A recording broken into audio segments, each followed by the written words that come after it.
Okay, fantastic. Welcome, everyone.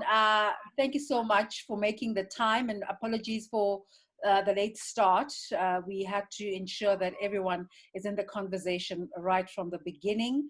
But good evening, at least from South Africa, and happy Africa Month to all our participants tonight. Welcome to the inaugural Africa Tourism Board peer-to-peer conversation.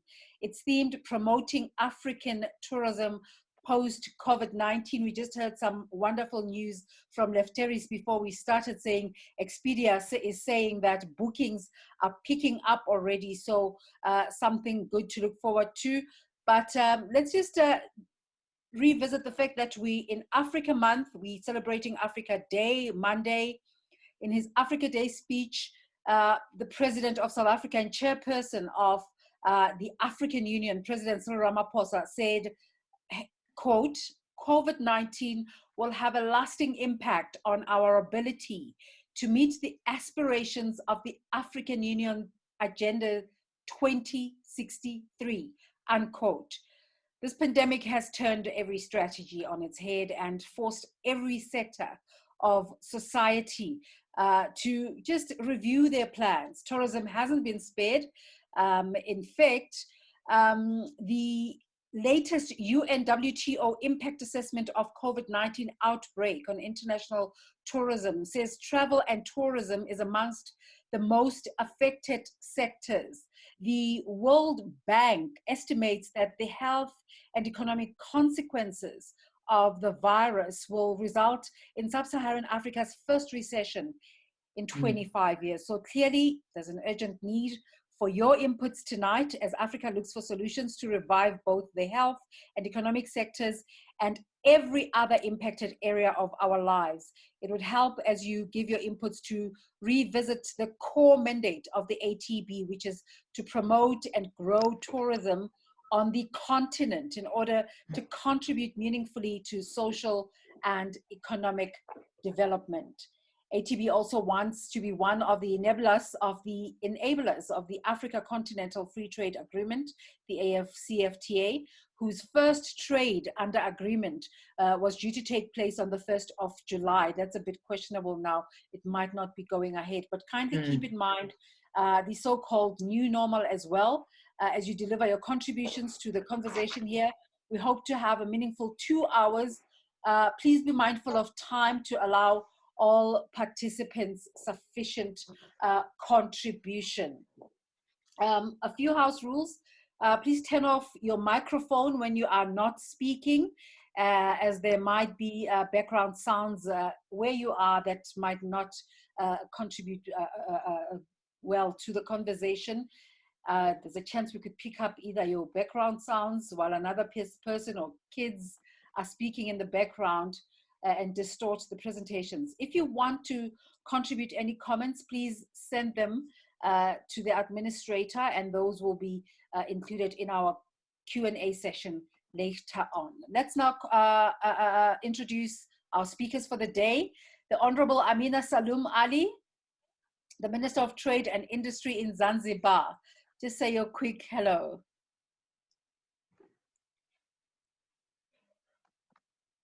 She has to be unmuted. Where's Amina? Amina, please unmute yourself. Okay, thank you very much. Do you hear me? Yes, yes, perfectly. we can hear you. Thank you so much. Yeah, thank you so much. I'm very pleased to be with you for this Fantastic. important visit. We can't wait to hear your contributions. Let's also say hello to the Honorable Moses Vilakati, the Minister of Tourism in Swaziland. Hello, good evening, and I'm pleased to be here. Hello, Minister. Hi, Minister. Thank you very much. Dr. Walter Mzembi, former Minister of Tourism in Zimbabwe. Hey. Hello, good evening, everybody. Happy Hello, Africa Minister. Day. I'm happy to be here. Thank you.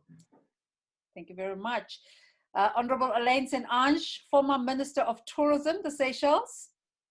Good evening, everybody. And I'll take this opportunity to say Happy Africa Day to us all. Fantastic. Let's also say hello to Phumza Dyani. She's the Chief Innovation Officer at Pan-African Chamber of Commerce. Good evening, everyone. I'm so looking forward to tonight and all the contributions from across Africa. Fabulous. Thank you, Mr. Phumza. Khaya Dlanga, the Chief Marketing Officer at RAIN and best-selling author. Very good evening to you. Good evening, and thank you for welcoming me here, even though I am not addressed as an honorable person. We'll try to find a title for you. And welcome to all our participants tonight who are also not official speakers. My name is Desiree Chauke. I'll be your moderator for the session. Can't wait. Zine Nkukwana is your host and the chair of the Marketing and Comms Committee in the ATB.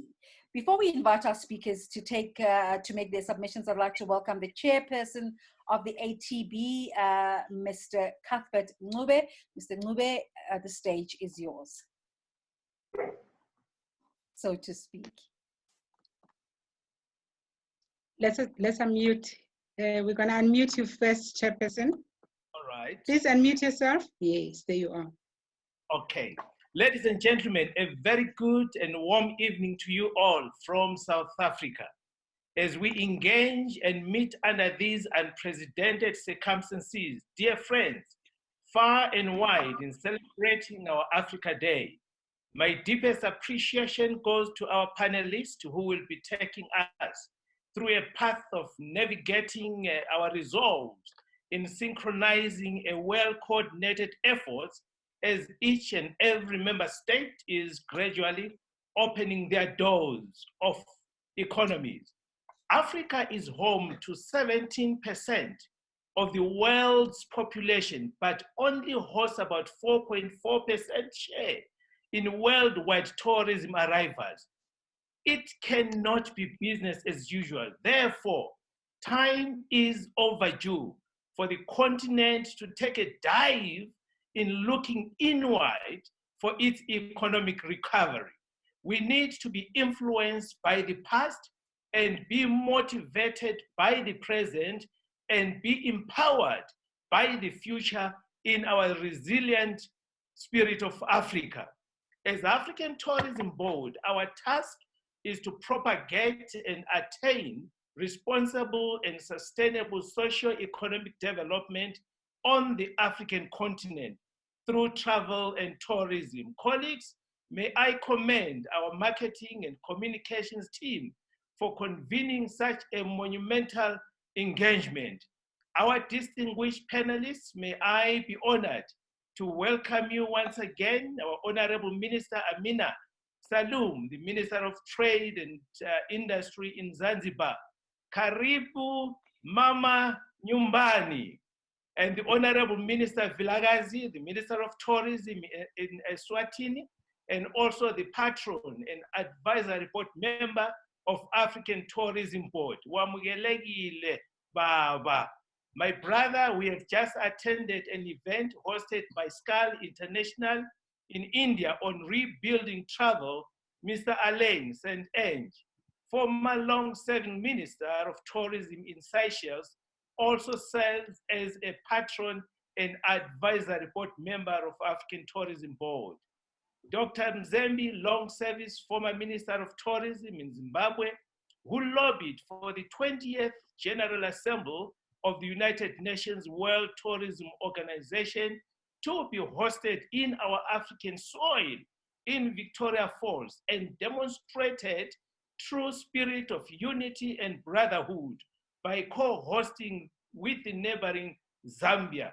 He is the chairman of safety and security within the tourism board. Mr. Phumza Dyani, the Chief Innovation Officer at Pan-African Chamber of Commerce.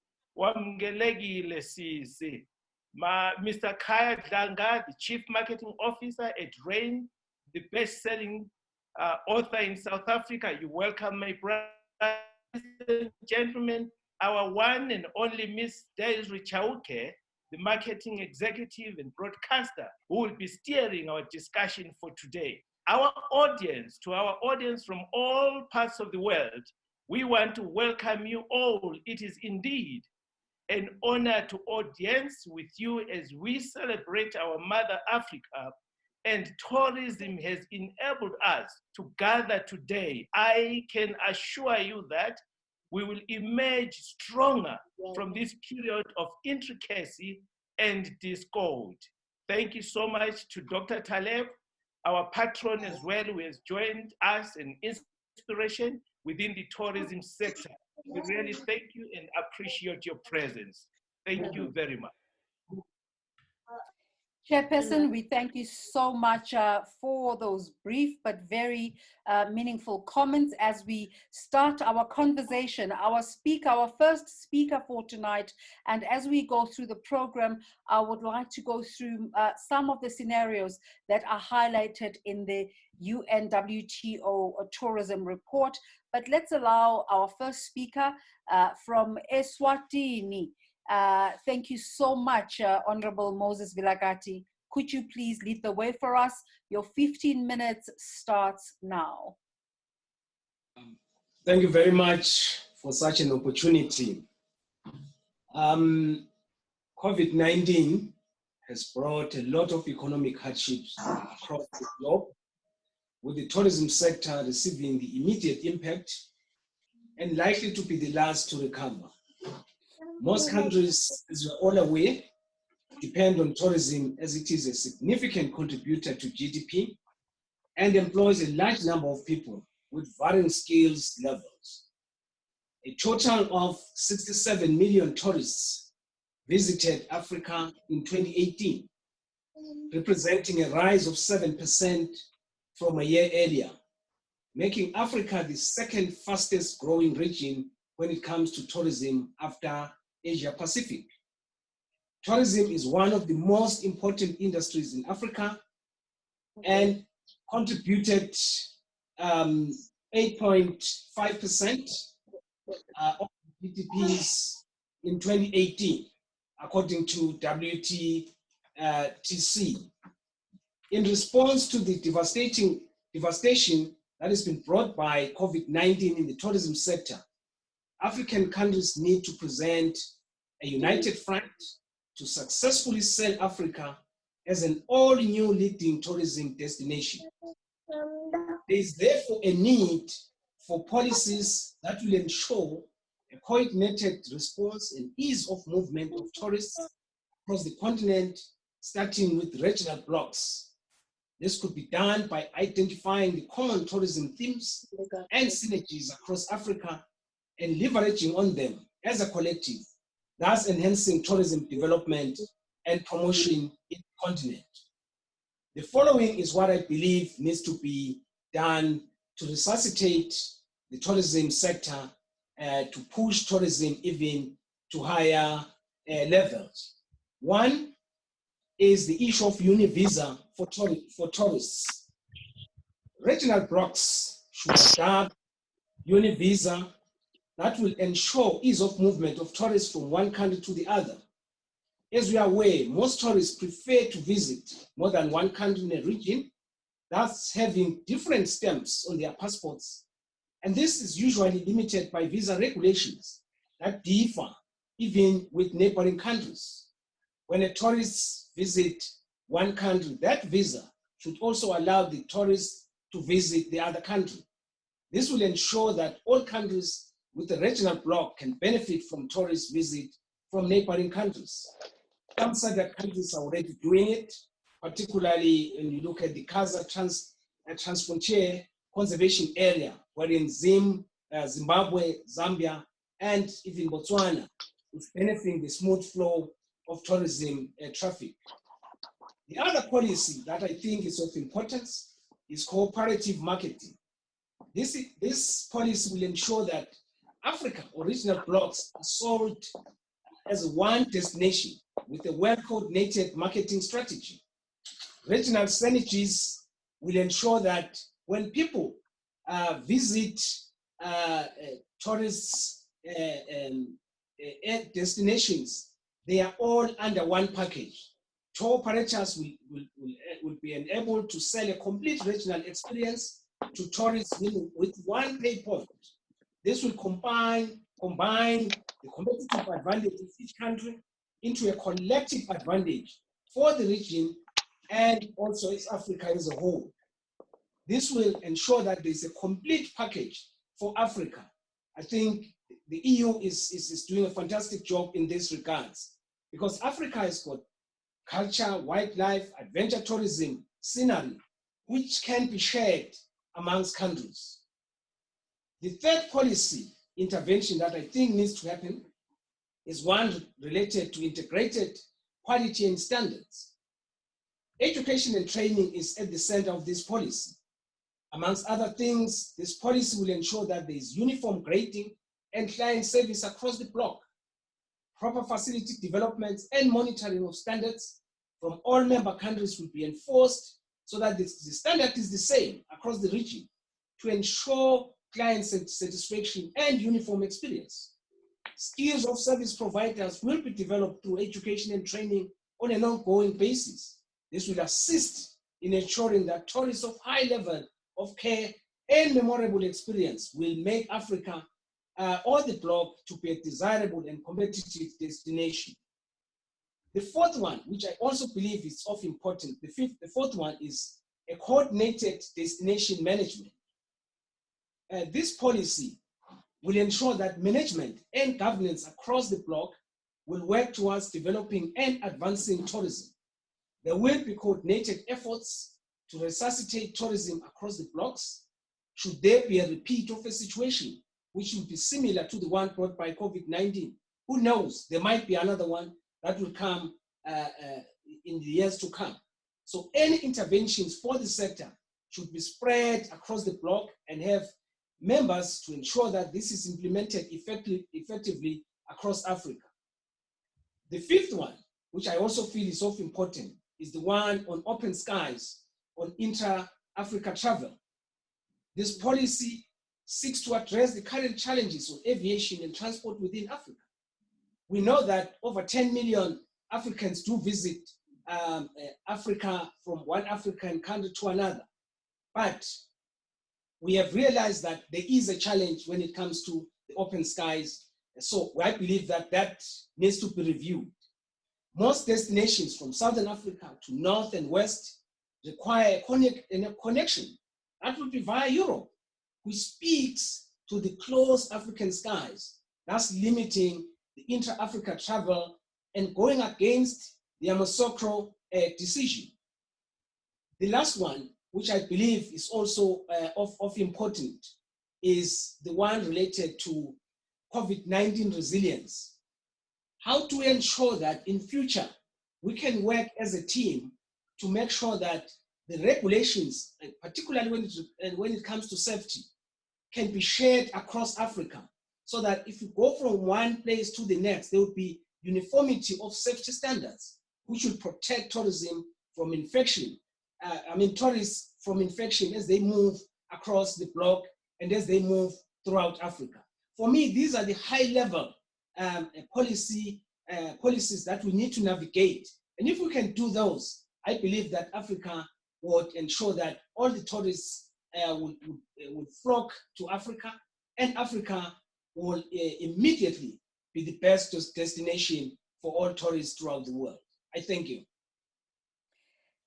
You are actually right, like 3 minutes within your time. Thank you so much for sticking within the time, Honorable Vilakati, and I truly appreciate your consideration of the fact that this conversation is a continental and not necessarily a country conversation. But just a quick one to ask about the travel restrictions in Eswatini. What is the case at the moment?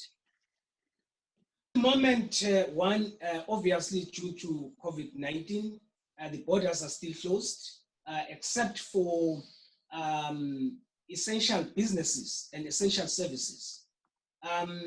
But we are already moving towards a stage where we are relaxing the travels. We have gone through a number of stages which will at some point ensure that we will be able to receive tourists. Secondly, we're already putting in place in our hotel industry, the hospitality industry, to make sure that the safety standards and protocols are actually enshrined, because it is very, very important to make sure that when people come, they are assured that they will be well cared for, they will be healthy, and even if, for example, one were to be COVID-19 positive, that person should immediately get health support. So in that regards, we've also been ensuring that our health system is improved. And in that regards, we are excited. We believe that once we open, the tourists that come will be assured that Eswatini is a place to visit. All the sceneries, all the culture that we are proud of will ensure that, that those people will be able to enjoy when they come to Eswatini. It's very, very critical to make sure that the safety standards are actually adhered to, and we are very, very strict. We want to be strict on that one, so that when you come, you go home and say, look, I went there, I'm going home, and I'm still healthy.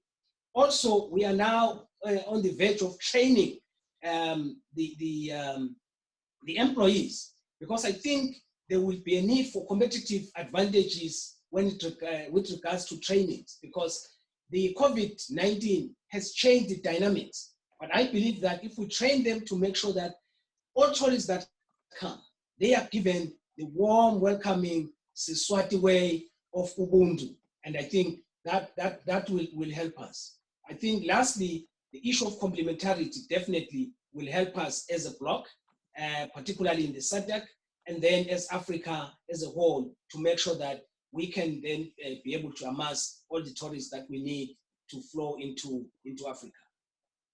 Let's thank you once again, ladies and gentlemen, the Honorable Moses Vilakati, Minister of Tourism in Swaziland. A virtual round of applause there for you as we move on to our next speaker, the Honorable Amina Salum Ali, Minister of Trade and Industry in Zanzibar. The platform is yours.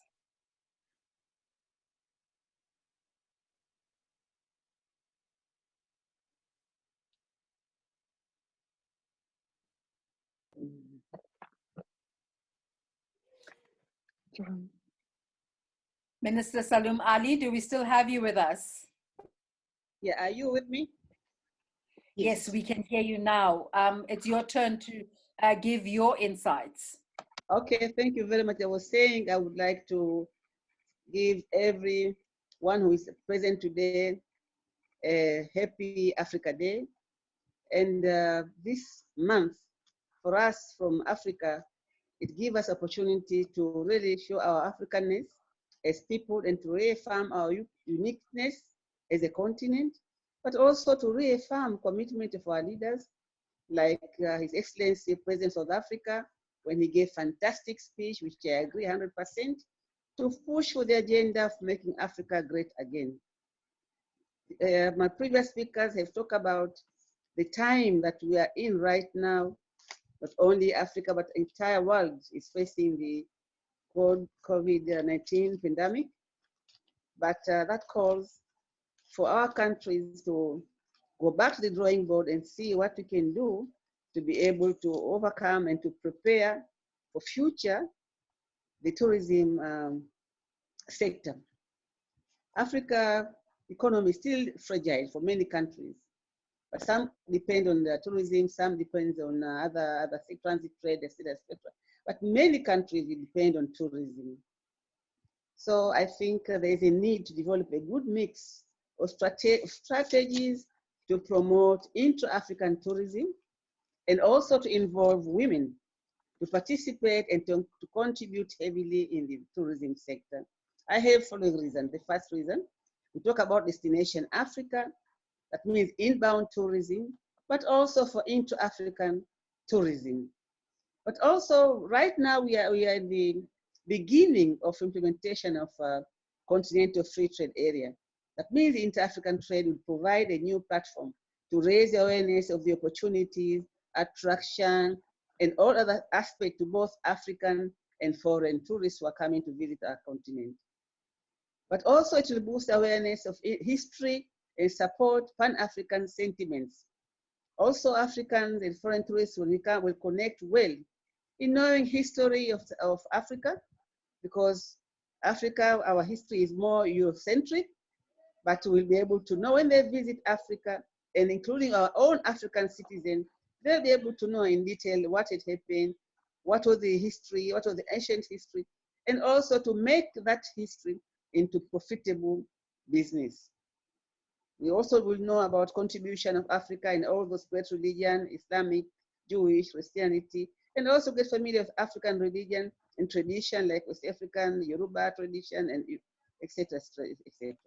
Also to explore the natural wonders of Africa from its geographical region, nature and flower and fauna, and also wildlife. Also, I want to talk about the future of tourism post-COVID-19 and the role of women. Women have a major role to play in building the intra-African tourism. The population of Africa really has a story to tell. 51% of population of Africa are women. This is the census I had for the last one. Predominantly, women are in agriculture and also in small and medium business, and mostly they are small entrepreneurs. Therefore, there's a need to support women to move to the tourism sector, because there is a need, but also there's a possibility for women to do better and to contribute to our governments and to also make their life and to also improve their family. Over 90% of our economy is contributed by small, medium industry, as I said, mostly entrepreneurs. And mostly if you go down the bottom down, you will find mostly women are doing all those things. Mostly you find women in the agriculture, you find women in other services, you find women in small businesses. So I think this is the time to push women to also look into intra-African tourism. Women have capacity, if supported, women have capacity to provide a lot in the tourism industry. I have seen, even in Tanzania, that women, they're contributing a lot in the tourism industry, but we have to do much more than that. By providing local material required for the sector, I think they can provide local material. If you provide for them support, they can provide all those bed sheets and all those materials that are needed. For example, we did a study in Zanzibar. We found we are spending over $28 million importing everything for tourism sector. We have a program called the Twin Engine. We are trying to push women to provide material, to provide support, to provide services to the tourism sector. Also, we need to also to bring in the mix, because if you bring in women, we will be able also to bring in the mix of modernism and traditional match in the services to be provided. Because when we travel, let's say if you go to Asia, if you go to some other countries in Latin America, we find traditions and we find modernism in a very proper mix. So women, they have this particular touch. They have instinct to follow tradition and also to move forward. So if you provide support to women, they will be able to do that. Also to allow women to become actors in the inter-African trade through continental free trade area. And I believe the tourism, the trading services, especially in the tourism, if we push trading service in tourism and we support women in that sector, I'm sure we'll be able to do much better and change the composition and change contribution and increase contribution of tourism in our economy. Also to provide opportunity to exchange experience, to build cooperation and partnership within African sisterhood. Because if we allow women to work together across the continent, across our countries, they will be able now to build cooperation, they have to build partnership, and then they will also be able to talk to each other and to know what is required in different areas in the tourism sector.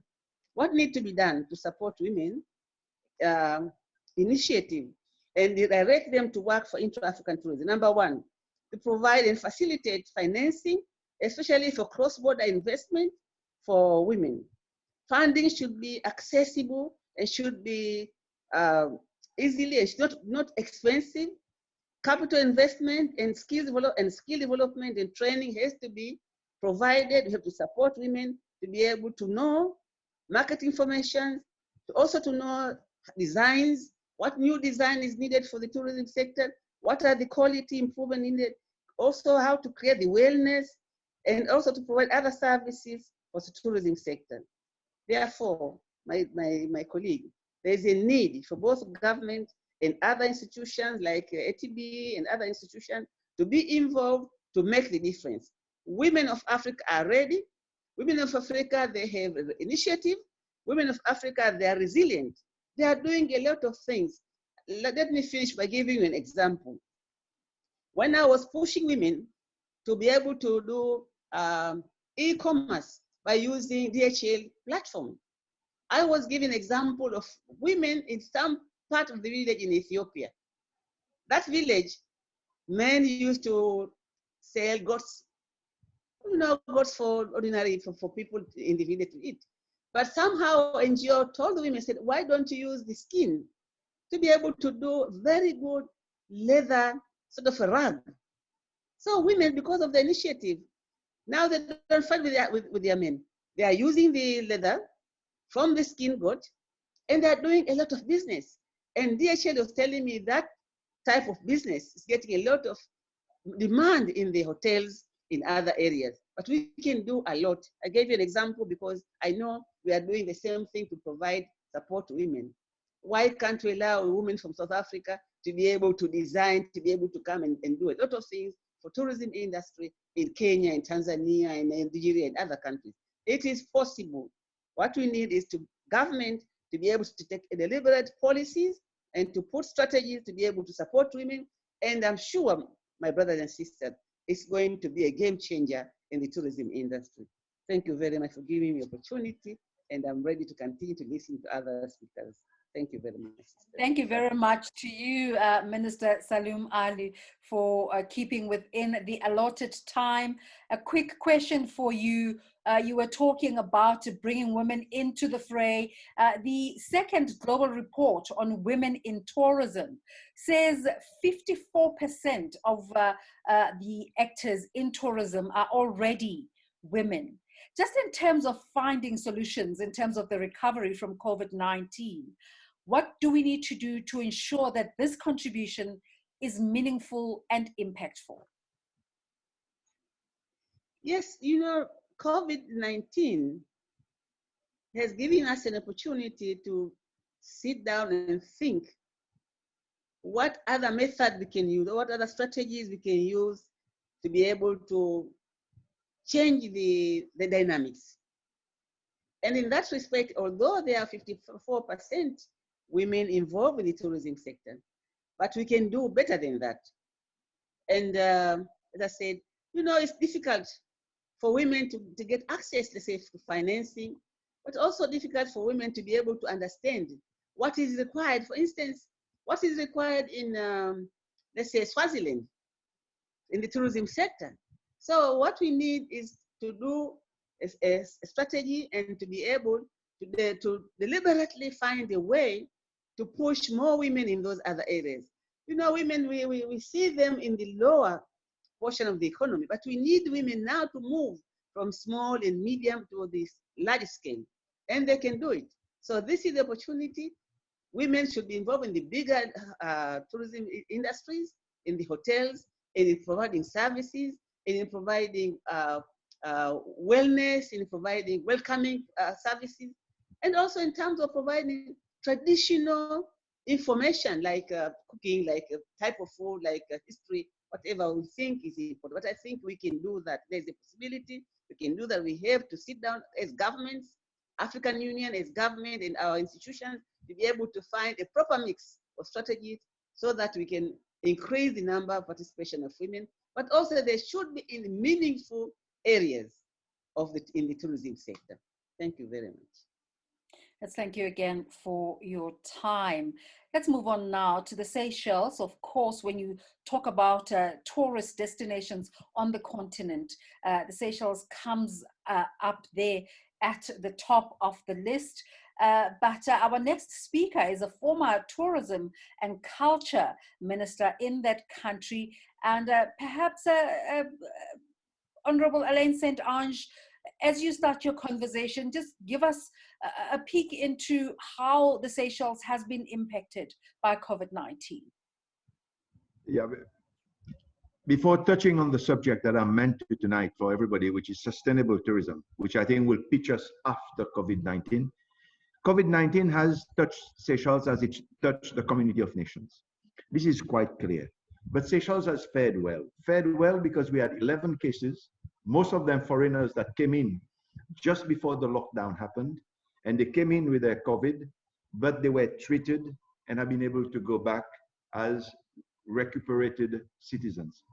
We've done well because we are small. We mustn't just praise and tap ourselves on the back without saying the size of Seychelles has made it a possibility for us to trace people, for us to be able to look at those that have been touched by family and friends of the COVID-19 patients.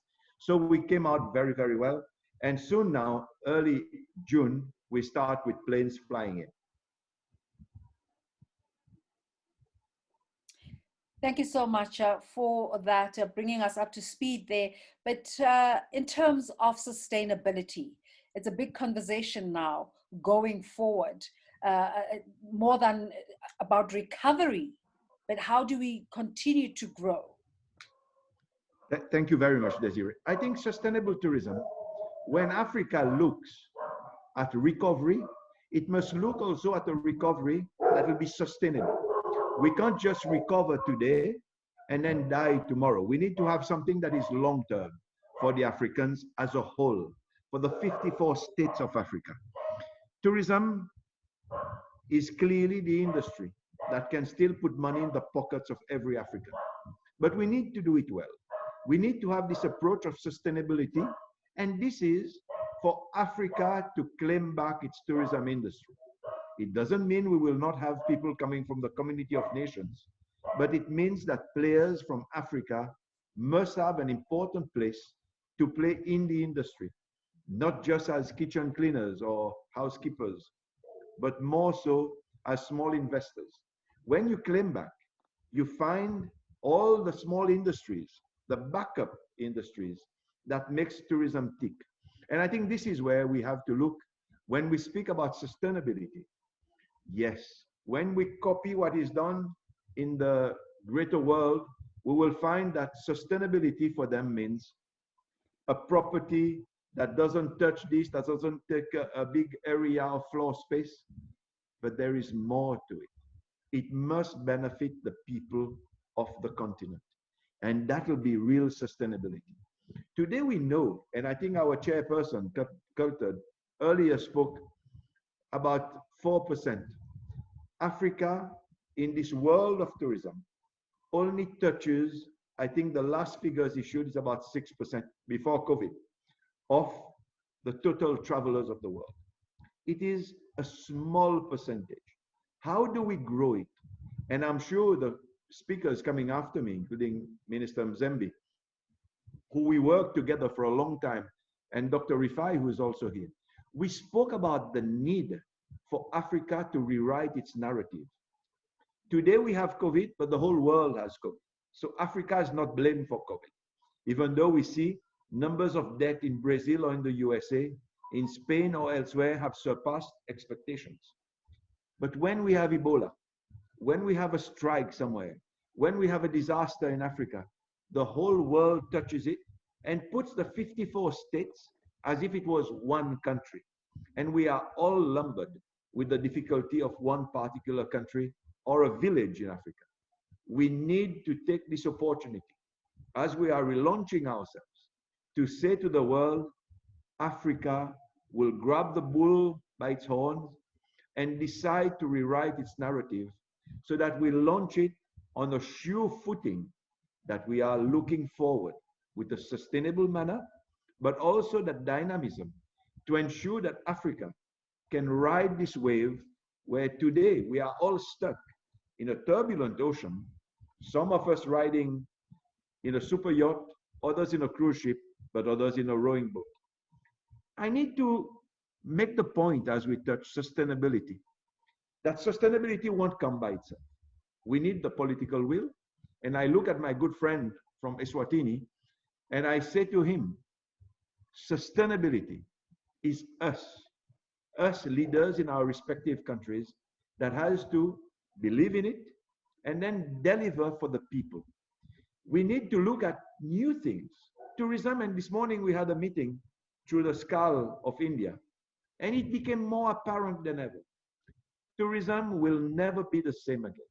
We will need to reinvent ourselves. If reinventing means to look at new ways of doing tourism, Africa must lead the way. And I'll throw one or two simple ideas. We have one of the most majestic coastlines of the world. From Northern Africa, coming down the West Coast, down to East Africa, and coming back to the other side. If just a cruise ship route, today that cruise ships have been harbored and are not moving, if Africa manages to set a route for itself, by itself, and develop that route all along the coast of Africa, and where countries that are landlocked can then benefit with inroads through lakes like Lake Victoria, to find ways that we develop the inner areas of Africa with the same passengers that are coming down. We need to look at these shoeways. Cruise ship is one, but we must also look at packages. The day that somebody will fly from the US or from China for one country in Africa is dead. Today, the world is facing an economic doldrum as never before. So we need to find that way to ensure that 2-3 states of Africa are touched by visitors when they come into our part of the world. A safari, a beach holiday, an inland area to discover the culture of Africa are possible combinations that we need to work on. The adventure tourism, culture tourism, medical tourism, religious tourism, sports tourism. When you think of Kenya, that manages to grab all the marathon trophies of the world, we can develop a style of sports tourism where these people can run alongside the Kenyans in the upper areas of Kenya. Football. I mean, when South Africa, your country, Desiree, hosted the FIFA World Cup, it was a do for Africa. Let us stage today ourselves how we can bring the world in all these facets to our continent so that the country, our respective countries, and the continent can benefit. But we need also to accept people that have been and gone out of positions are still a pool of intelligence and a pool of expertise that we have within Africa. This is why I'm happy today to see ministers and former ministers, deputy people that have deputized in different areas, also former Secretary-General of the UNWTO, all sitting together for the one cause, to revive tourism. And this is the only way. Africa leads the way with its club of elders, but it's not enough. We must see Africa looking forward to be able to bring out all the expertise of the past so that it can guide the future. I say sustainability or sustainable tourism will only achieve a purpose if we are building on the past to ensure that what we do in the future is for the better, the good of Africa, but also the good of every African. Culture is a strong point of Africa. Without people, there's no culture. So we need not only to say that we're putting our people in the center of development, but that we believe that our people, through culture, are placed at the center of our development. This is sustainability. This is the way that Africa must rise as we mark this Africa Month to celebrate Africa Day. I believe ATB, the African Tourism Board, has set the wheel in motion, and the African Tourism Board is a body that Africa needs to rally with if we want to succeed. It is ours. It is not anybody else's. So let us work together to make a success of it. I thank you, Desiree. Absolutely. Thank you so much for that insightful contribution.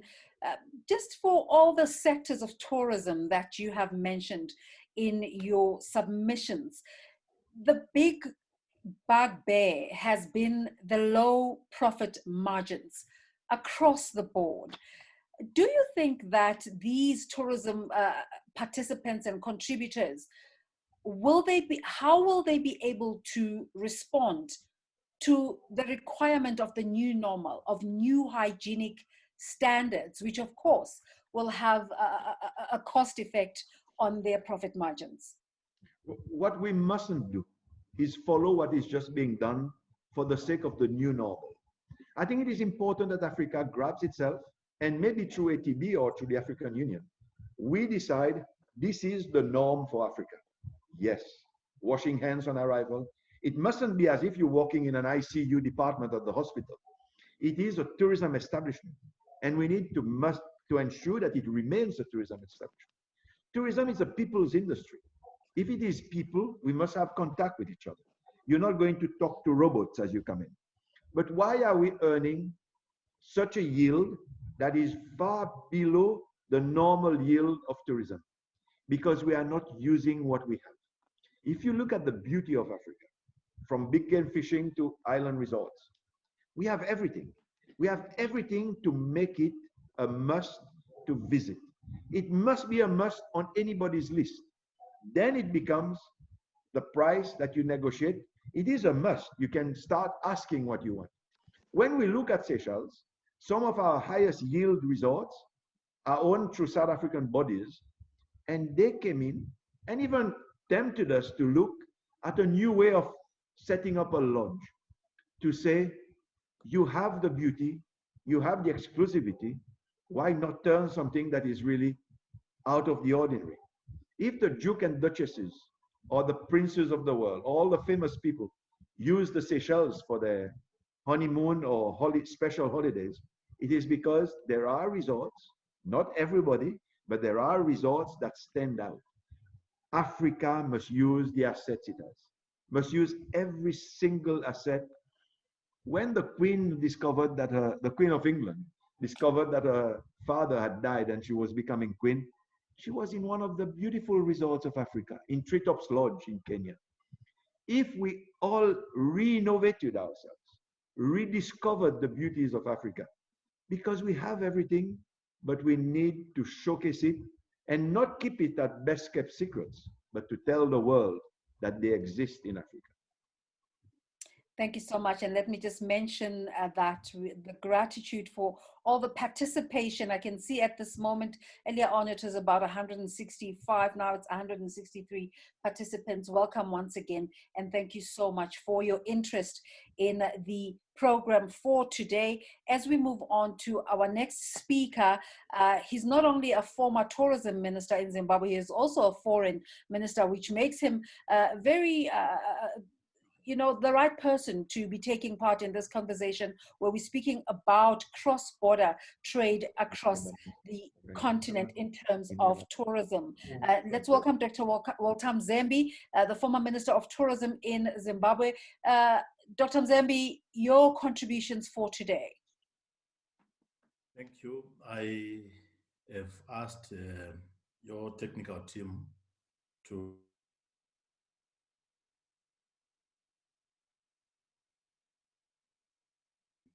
post them now as I talk. Can I have the first slide, please?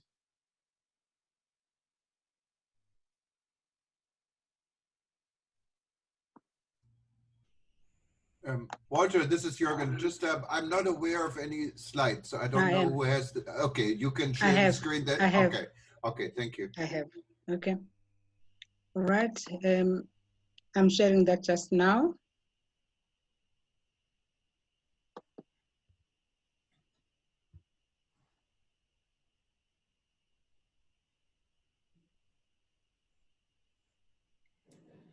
Thank you.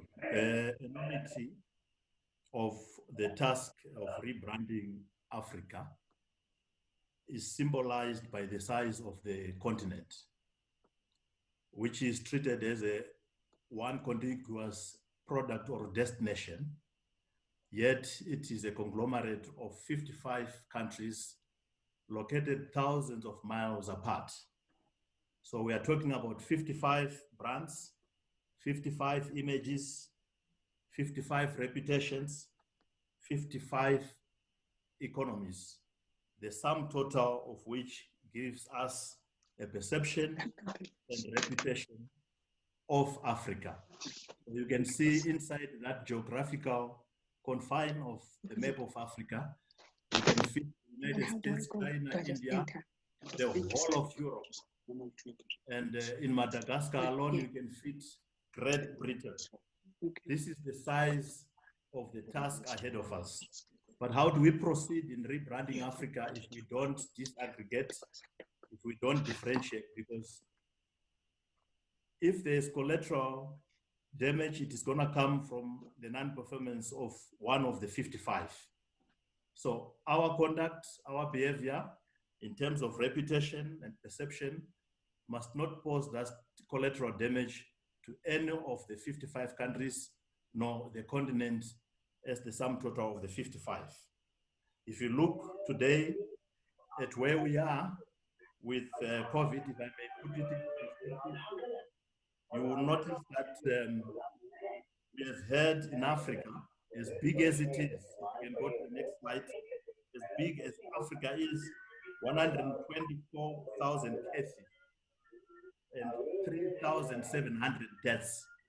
Africa breached the 100,000 threshold with only 3,183 deaths, whereas WHO Europe breached the 100,000 mark with 4,600 deaths.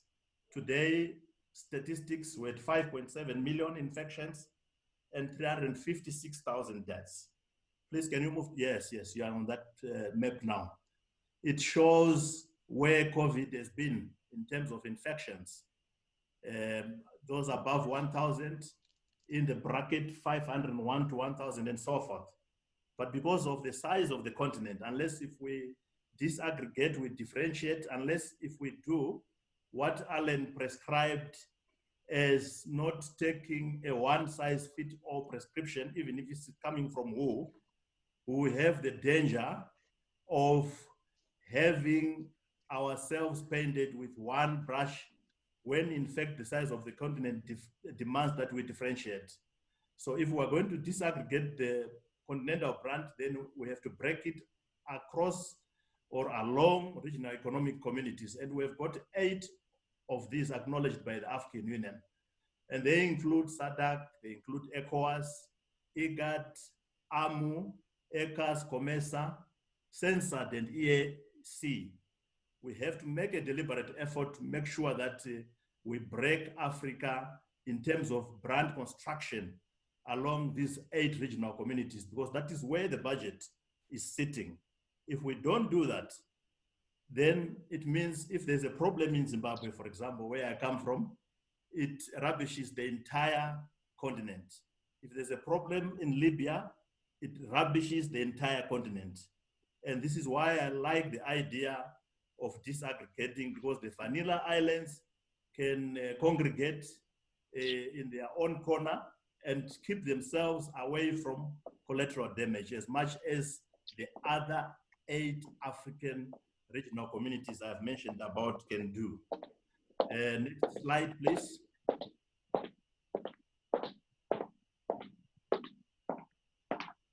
Could you switch on to the next slide? As we switch on to the next slide, my conclusion of the reading between the first map and the second map, and taking into consideration the lower number of deaths in Africa to death of 3,700 in a billion people, it means that we have an average of around 0.0037 deaths per million. And if you compare this with the statistics that are obtaining, for example, in the United States, you have 274 deaths per million. If you go to Belgium, they have 764 deaths per million. If you go to Ethiopia, for example, inside Africa, it has got 0.04 deaths per million. What it means, the story that we must tell, the narrative that Alain was referring to, is that Africa can declare itself safer, and that narrative is already taking form amongst consumers, that Africa is safe and has been spared the brand of coronavirus. Unless we ourselves grab and run with that narrative, nobody will. So we have to story it, brand it, and sell it. And that is the basis of branding. And if you want to understand how we are safe, I would invite those that are assisting me to just post two slides that relate to global deaths per day from other diseases.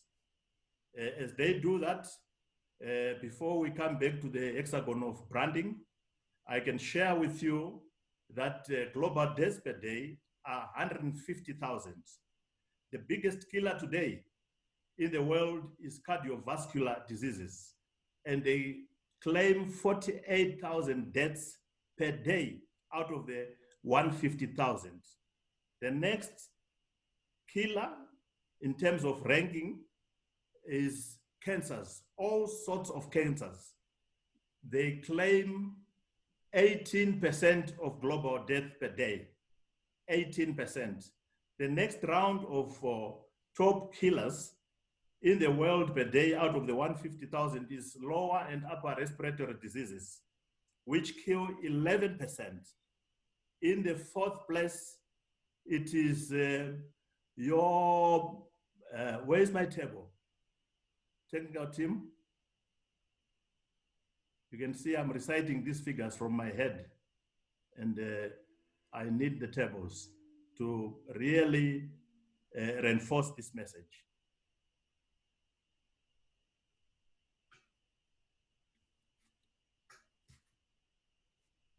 Okay, the next round of, there it is, how many people die each day and from what? I want you to proceed to the table because I was already on the table.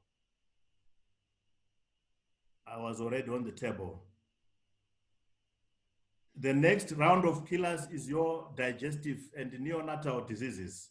They share 5% each of the 150,000 people that are claimed every day. Where we are today with Africa, the 3,700 figure, it is actually equivalent to the number of people that die of diabetes in a day, 3,700. I haven't had any response to this ranking of diseases that are killing our people in such huge numbers on a daily basis. So I am trying to address the issue of the response of the world, the response of Africa to coronavirus. It has been lockdowns, and it was a one-size-fits-all, even for a continent that has been least impacted by coronavirus in the manner that I'm sharing with you. We are not an epicenter of coronavirus, but we took lockdowns hook, line, and sinker in their most extreme representation and measure, to the extent that the lockdowns themselves have actually turned out in Africa to be the pandemic, because we are locking people inside homes with no food. We are locking people inside informal settlements with no protective clothing. And the impact of the response to coronavirus has actually become more devastating than the disease itself. And this is why there is simmering conflict in our continent between the pro-lockdowns and those that are saying we must now get away from it in a risk-adjusted manner. So you have got governments on the one hand, supported by bureaucrats, versus business on the other hand, or in the other corner, with labor and the proletariat. And if we don't fix this problem, it will lead to the conflict that was shown on the other slide. That's essentially the reason why I had imported that map, to demonstrate that we could have simmering conflict if we continue locking people without any scientific evidence or basis that the continent is impacted to the same extent and degree like the epicenters of this disease, who have unintended consequences that are worse than the issue that is confronting us today. So the take-home message for the tourism sector, the story that we are saying we must sell on the back of statistics and scientific evidence, is that Africa is safer and it has been spared the brand of the coronavirus. But we need to guard this reputation jealously. We must make a commitment amongst ourselves that our behavior in other areas outside health must reinforce the fact that we are safe. The point at which safety and security and reputation, which is branding, meet, we refer to it as surety.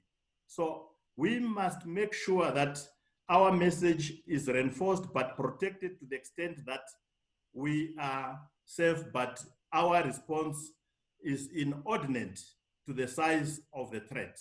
Now, going forward, what do we need to do? We look at Africa afresh, and the concept of coronavirus and climate resilience zones comes into perspective. We are very fortunate that agencies like UNESCO have been in our midst for a much longer period. And they have already designated many, many, many attractions in Africa in excess of 142 or so that already lend themselves as a handy product that can be repackaged within the context of coronavirus resilient zones, provided there is access, provided there is immigration that can be done within those zones. We can revive our products in Africa. We have a natural social distance product in the continent in the form of national parks. When tourists are visiting Africa, they are not coming to see how beautiful our buildings are. We don't rank anywhere near excellence in terms of city tourism. Our strength is in our biodiversity. This is why an established survey that was commissioned by Taleb Rifai at the time that we were together in global tourism until 2017 confirmed that the primary product of Africa is actually its environment, its biodiversity.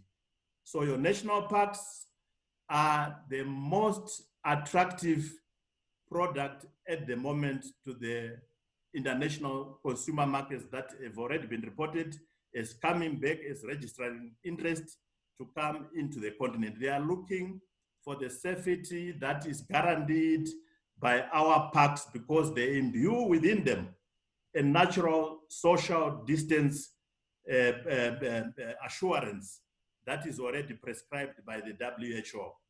But we are not going to do it as countries in isolation to each other. So I propose that we look at transfrontier conservation areas, which are shared between more than 1 or 2 countries. They lend themselves as handy products that can bring us together so that Africa begins to visit Africa. You cannot talk about bringing international tourism back before you interest your own locals through domestic tourism.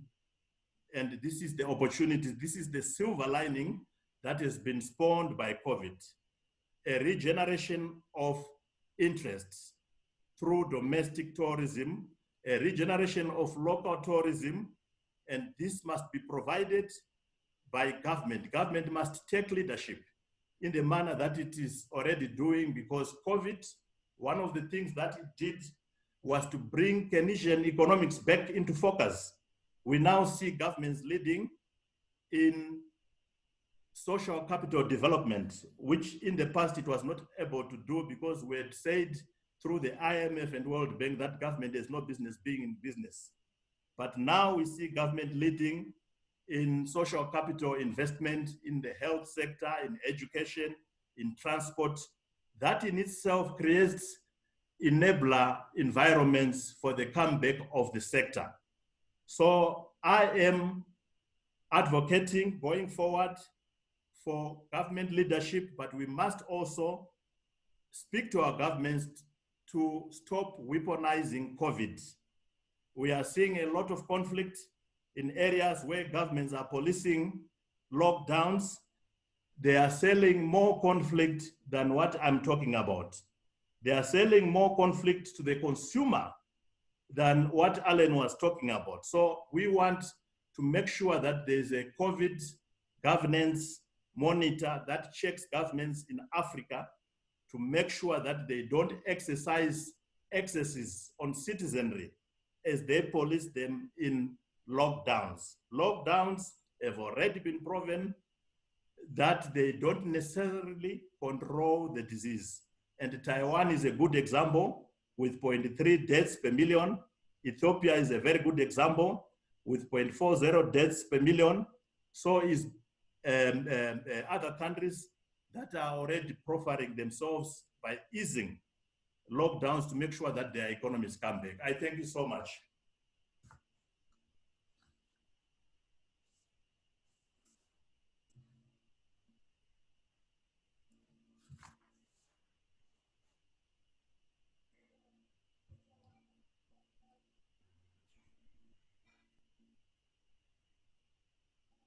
Forward-looking presentation, and thank you for the various data points that you presented for us to think about today. I liked especially that one where you listed parts of the continent that are coronavirus resilient zones, which means we can immediately start to conduct business there in terms of tourism. And also that point that you brought up that I thought was quite important, saying that Africa is not a coronavirus epicenter. Thank you so much. Amazing presentation. Again, a virtual round of applause there to Dr. Walter Mzembi. Just a reminder to our participants, we have 158 of them right now. Please keep jotting down the questions you have, because at the end of the speaker session, we will have a moment to interact. Let's bring in now for the corporate view, and as we look for solutions going forward, it's important to be innovative, and let's bring in Ms. Phumza Dyani. She's the Chief Innovation Officer at Pan-African Chamber of Commerce. Ms. Dyani, thank you so much for joining us this evening. It's quite an important conversation about how to revive Pan-African economies at this time.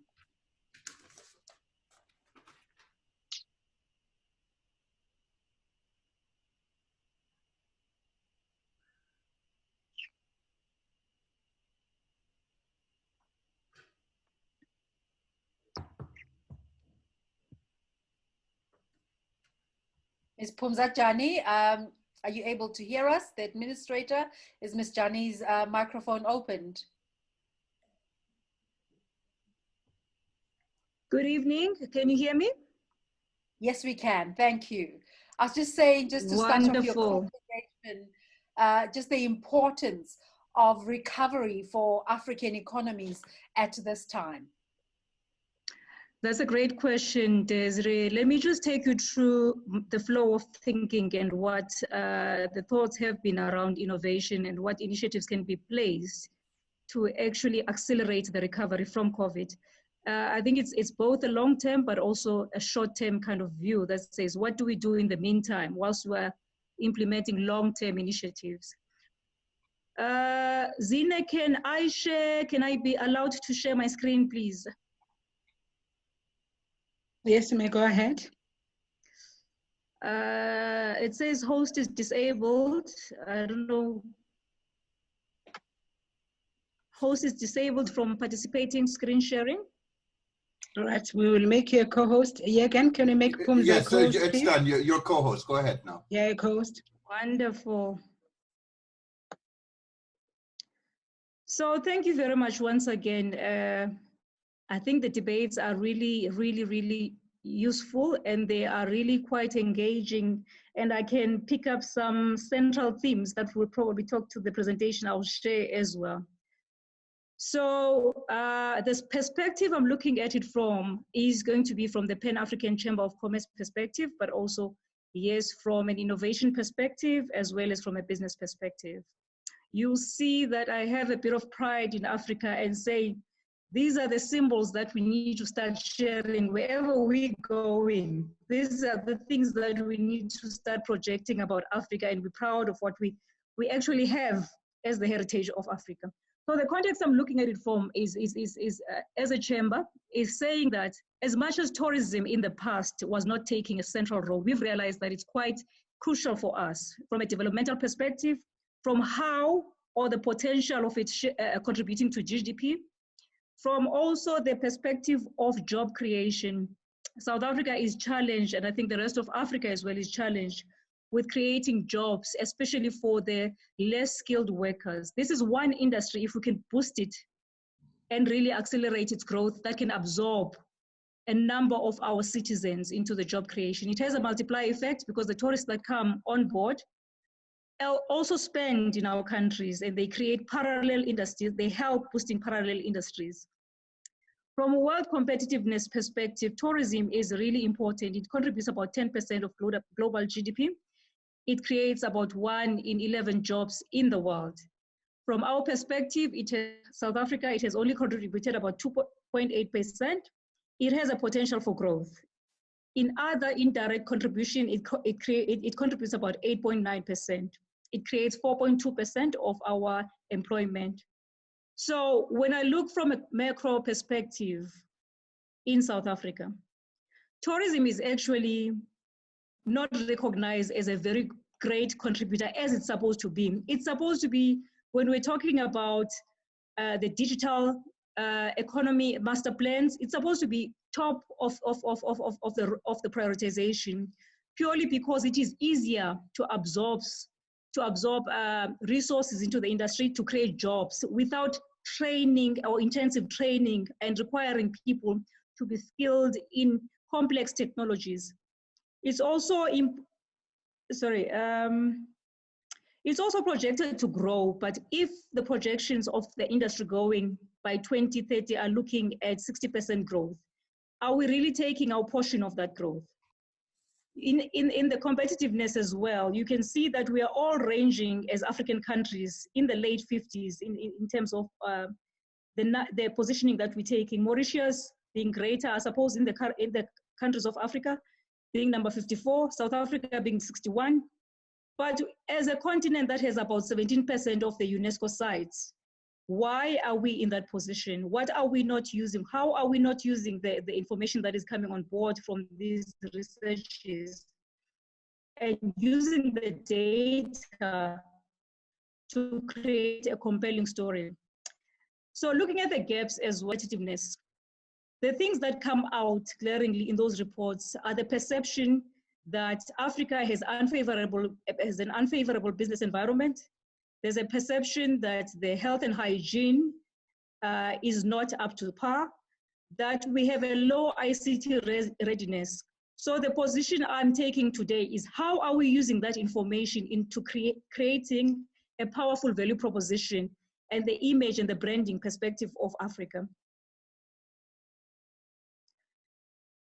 Also, this is coming from the Travel and Tourism Competitive Index of 2019. You can see that the major issues that are being highlighted here around health and hygiene, that becomes compounded when we're looking at the phase that we're going through with COVID. How do we change that story and that perception in world markets about health and hygiene?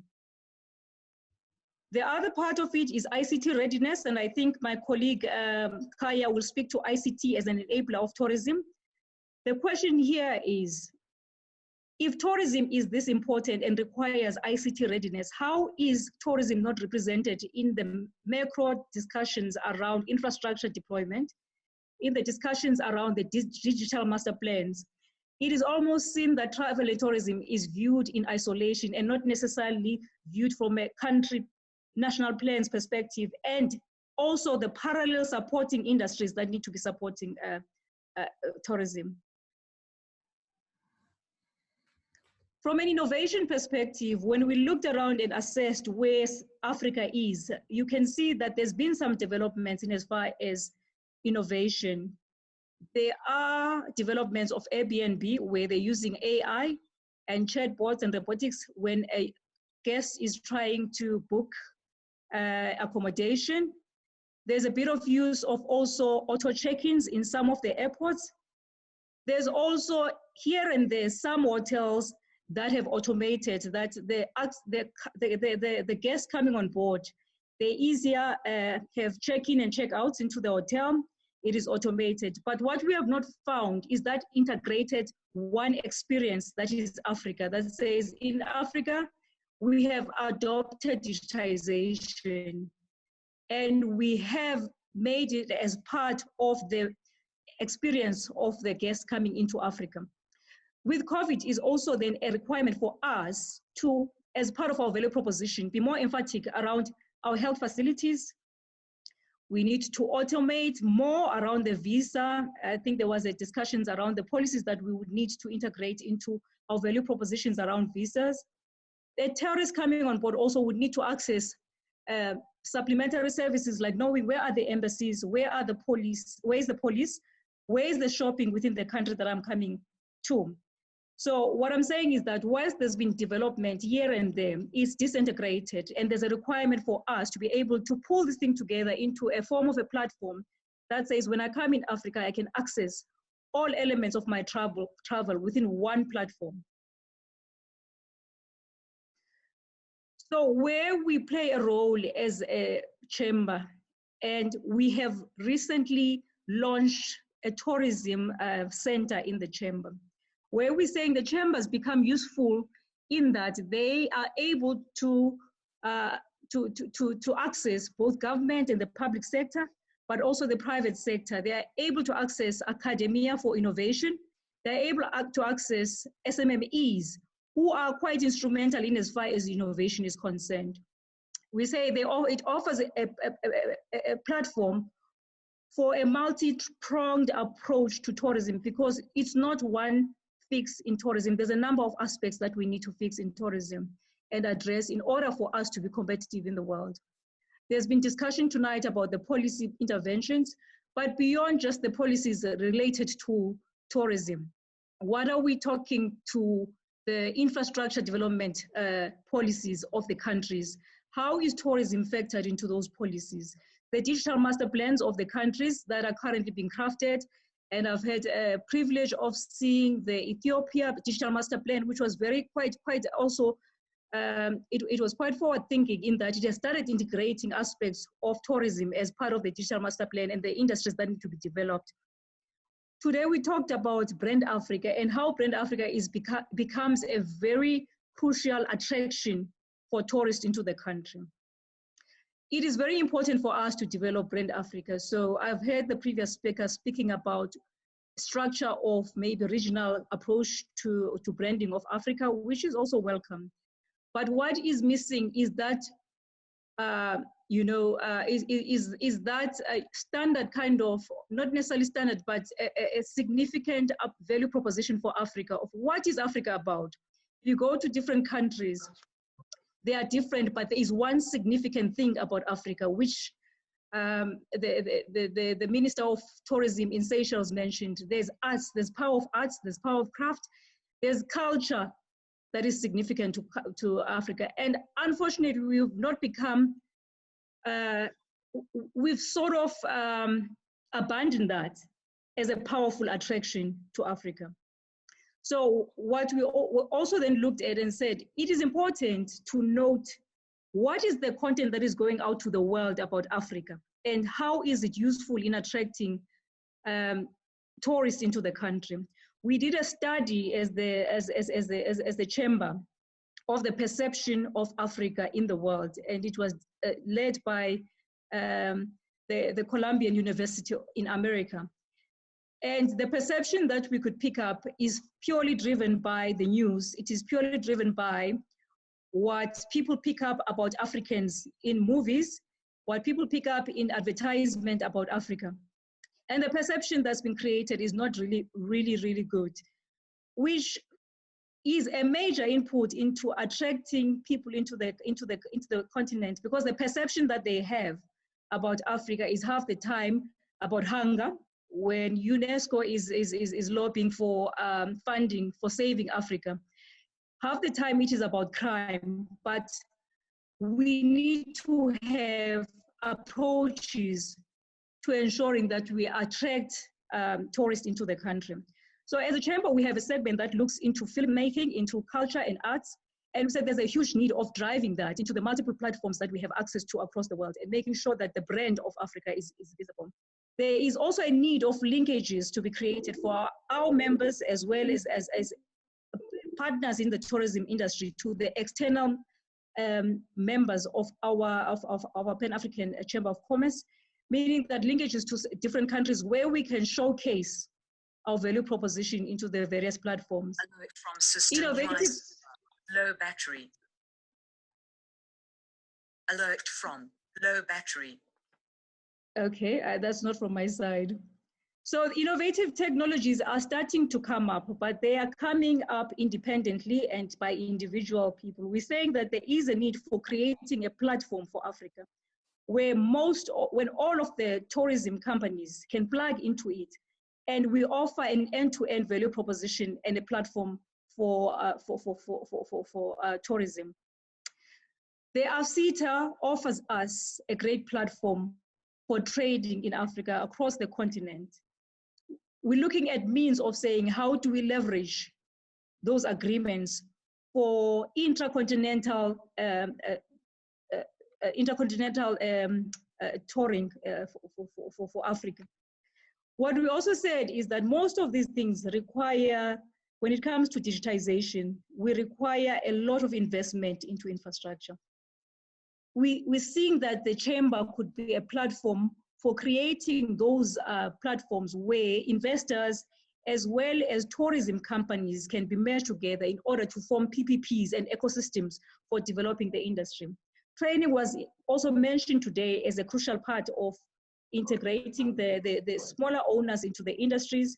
We're saying they see the chamber as also the platform that can introduce new innovations and help the SMMEs in driving innovation in the industry. What can we do now? So what is important for us and what we think is crucial is really government taking a position on tourism. We've seen the New Zealand Prime Minister coming on board and stating clearly that for 4 days, one of the days in a week needs to be assigned to local tourism. We need to start having those waves in Africa as a whole, and to start creating at least the activity around local and continental travel, so that the SMMEs that are struggling at the moment are staying afloat at least with local travel. The value proposition of Africa needs to be crafted, and it needs to be crafted so well. It needs to be crafted around our culture.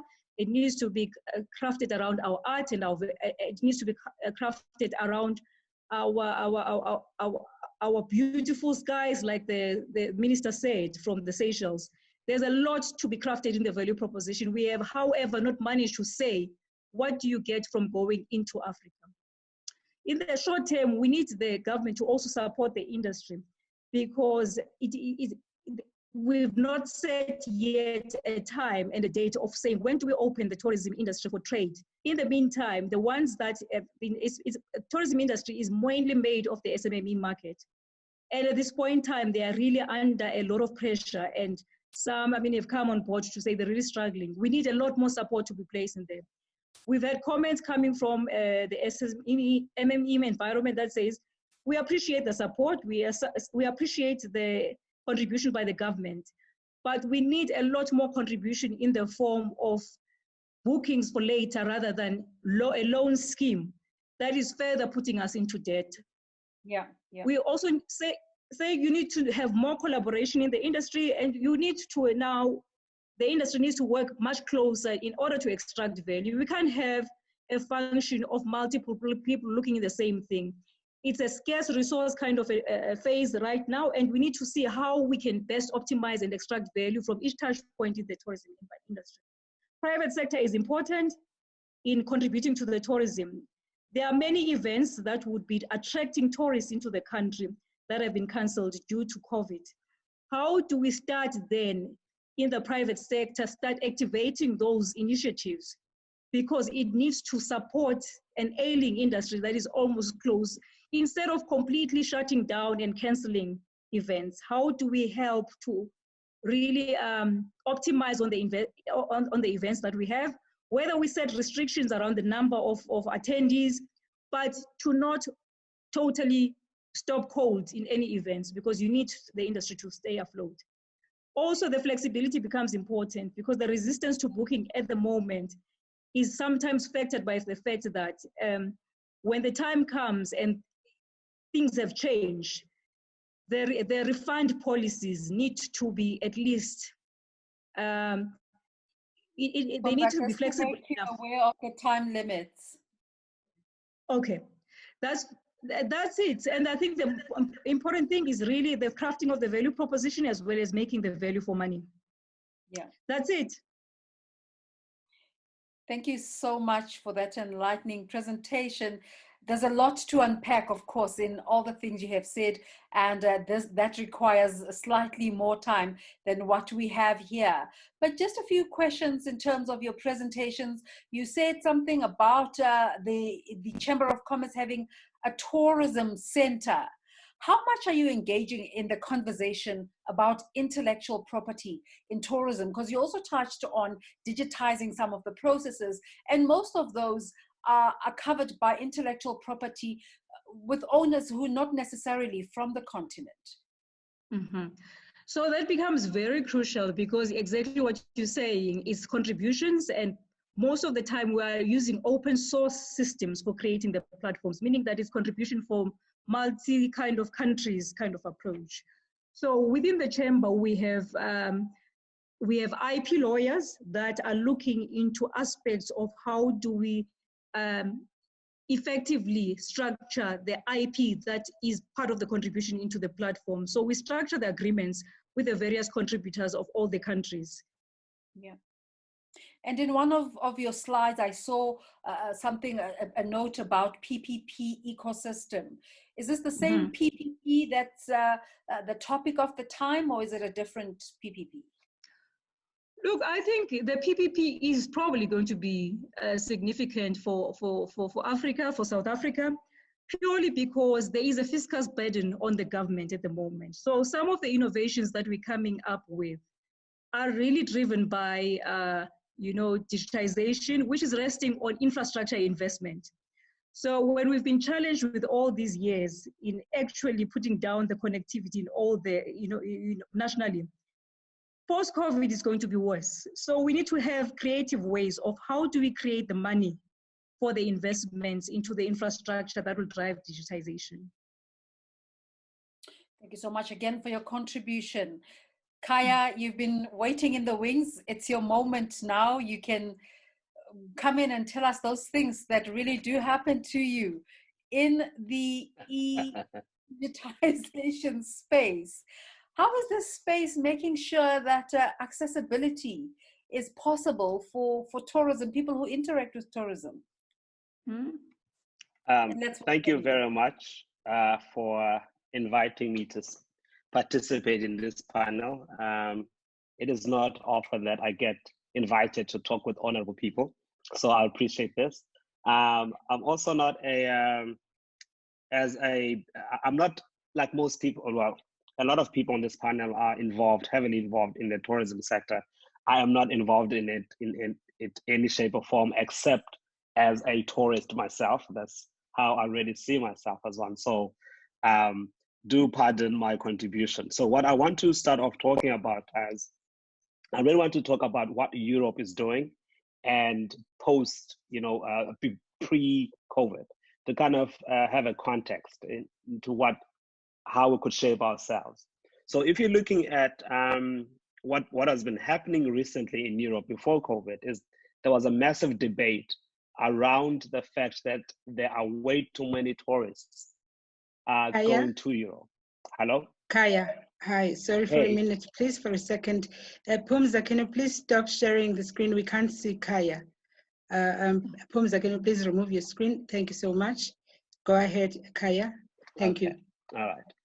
So, and as a result, Europe has been moving towards a very interesting model where we're trying to restrict the number of tourists that visit certain areas. So, and how it's beginning to implement that was having, there were certain cities that were starting to implement tourism taxes, tourism levies to prevent the high populations that were going to places like, Paris, the Netherlands, and even parts of in Italy, in Venice. If you look at Venice, the population, the number of people who live in Venice, people who are originally from there, has decreased over the number of years, and it continues to decrease over every single year because of the congestion of tourists, and people feel that they can't and they don't own their cities anymore. So what does that mean for the post-COVID world? Because these economies, seeing how they're struggling, of course, every single country now is struggling because of COVID. Will they continue with these taxes? Will they become more aggressive in terms of maybe giving tourists tax breaks so that when they come there, they pay less money and therefore those destinations become more attractive? So what is going to be Africa's response to that? And I think that that's something that we really need to really consider and think about what we need to do as a continent. If you look at continent, in 2017, of the 1.3 billion international arrivals, 51% of those went to Europe. So 1.3 billion and 51% of them went to Europe. And only, and I just said that only about 4% came to Africa. And I think we've got to also be quite strategic in terms of how we go about showing up. And I also had, I just, because I was spending most of my time listening and trying to understand what is going on as someone who is not in the sector. So, and it's quite true that when people come to Africa, they're not coming to marvel at our big buildings and ancient buildings. That's not what they come here to do. They are really here to see our, our biodiversity. And the fact, and I love the fact that we are naturally socially distant tourist destination. And while that is true, now imagine in a case where people now are afraid because of what we're seeing in the world right now. So people will probably become a bit more fearful to travel to places that have high populations. So you might not have as many people as you usually used to have when you go to Times Square in the United States, for example, and when you go to Paris. People might try and look for those destinations that seem to have fewer people. However, it could be a double-edged sword where in Africa, you'll have a lot more people who are coming, to view Africa, to come and see this, our natural environment. And what happens with what is the consequence of that is that you have seen that even Table Mountain here in Cape Town, where I happen to live, they've tried to close some certain parts of Lion's Head and trying to repair those places because there are way too many people who are climbing and going up Lion's Head. So how are we going to mitigate all those factors? And I think there's a lot that we've got to think about as a continent, as the rest of the world reconsiders how it approaches tourism. And I think before you go into the ICT sector, there's so many things that really need to be considered. One of them is that we need, as we have seen, there was a pretty coordinated effort by the continent to combat, this pandemic. So it shows that the continent can actually work well together. So what can we do to ensure that we are able to work well together in order to make the best of our tourism situation? And there's several things that we really need to do. I think before we do anything, I think one of those is effective. How can we make sure that we've got effective transportation across the continent so that I can easily travel from one part of the continent to another, to one country to another, as opposed to this very isolationist way that we seem to have really viewed the world. Will COVID, and this is another question we need to ask ourselves, will COVID result in a situation where not just in Africa, but where countries become a lot more careful about who they let in, and therefore will it also make it a lot more difficult to create more to create cross-border cooperation when it comes to tourism, for example. And I think these are some of the factors that we really need to start considering. And of course, there's transportation and accommodation. And what we know about people is when they travel is that they may want to see the natural beauty, but they still want to feel comfortable. So when we advertise and show our beautiful animals, it is also quite important to show people that actually you'll be as comfortable as you are in Europe, you'll be as comfortable as you are in China when they come here, and not just live it just our beautiful animals and our beautiful biodiversity. And so it is also primarily, it is not up to the government to be innovative in this sector. The government must just allow innovation to happen. And if government allows innovation to happen, government will have all the best ideas.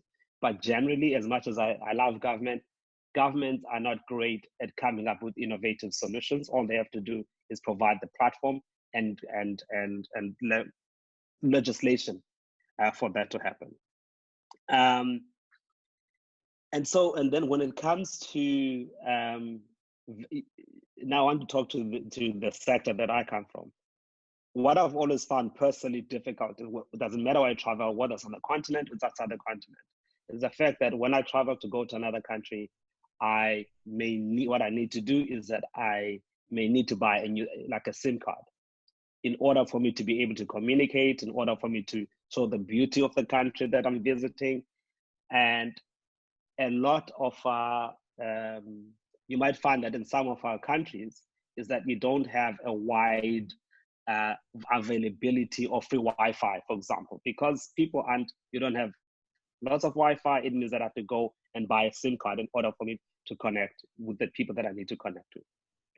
And we need to have a great investment in our infrastructure so that people can be able to connect. Do I really need to have to buy a new SIM card when I go to another country?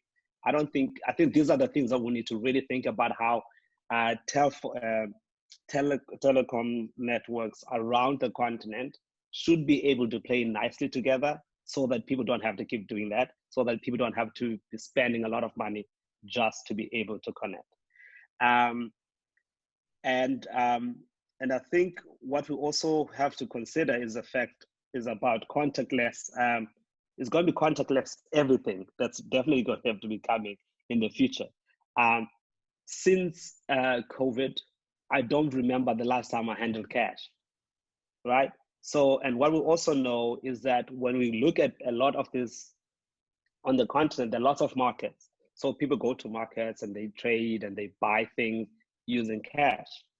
So how are we going to enable this, our local communities who are creating crafts and selling them to tourists to make it easy for them to transact without cash?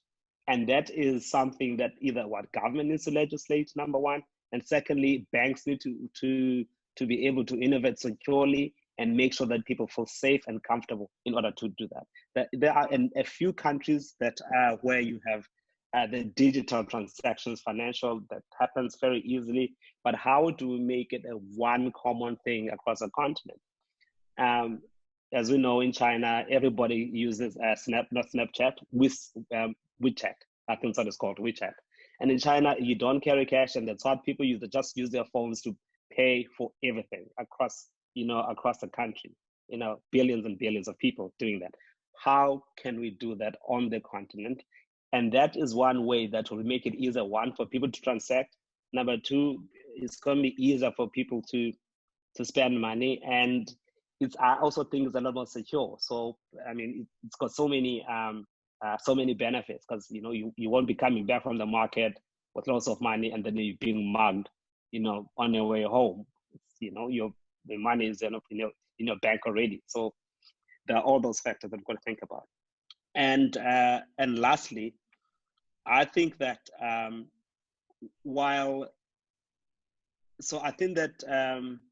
while people say that, you know, they want to experience the country for its beauty, I did say that they really want to travel comfortably. And there's one other thing I was thinking about our continent, where there is a lot of the streaming services, for example. So I've been seeing a lot of talk about, you know, people can experience their tourist destinations if we install cameras in certain places by the beach and they feel like they're there. But what if we go a little bit further than that? And maybe the animal rights people could be upset about this. So, I mean, there are certain things that we could do where you could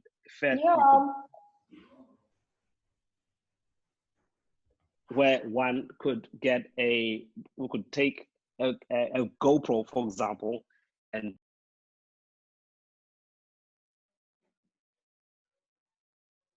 muted. I think I has been muted.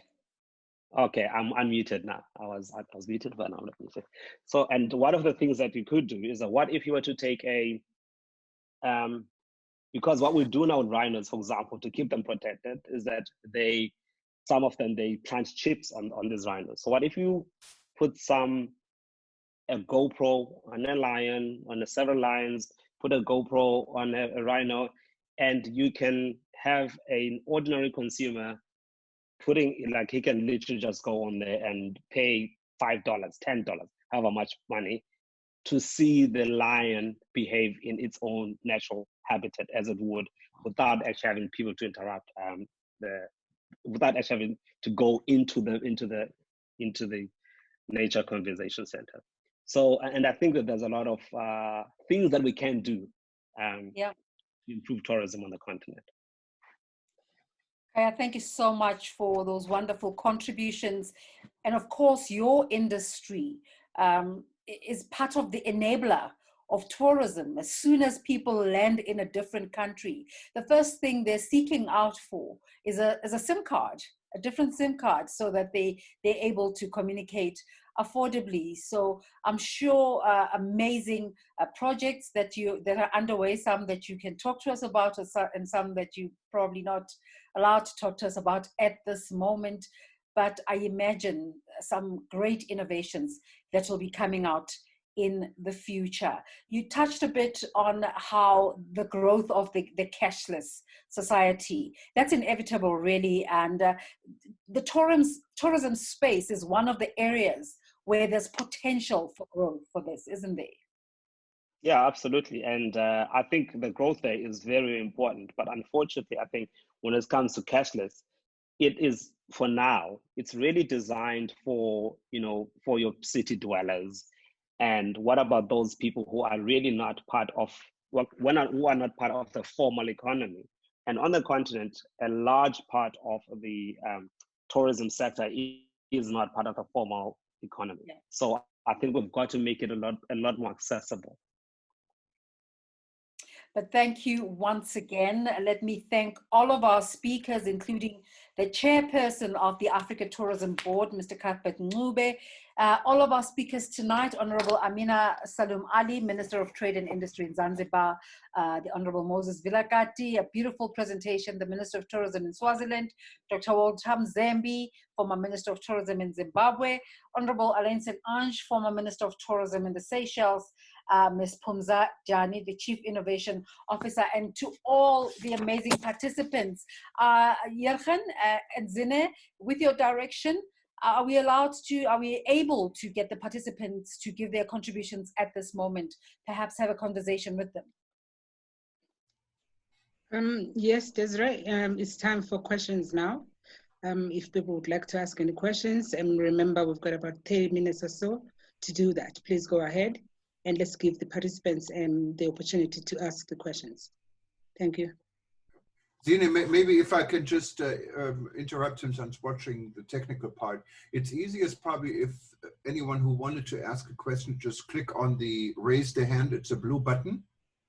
And then— A few questions, Yerkhan.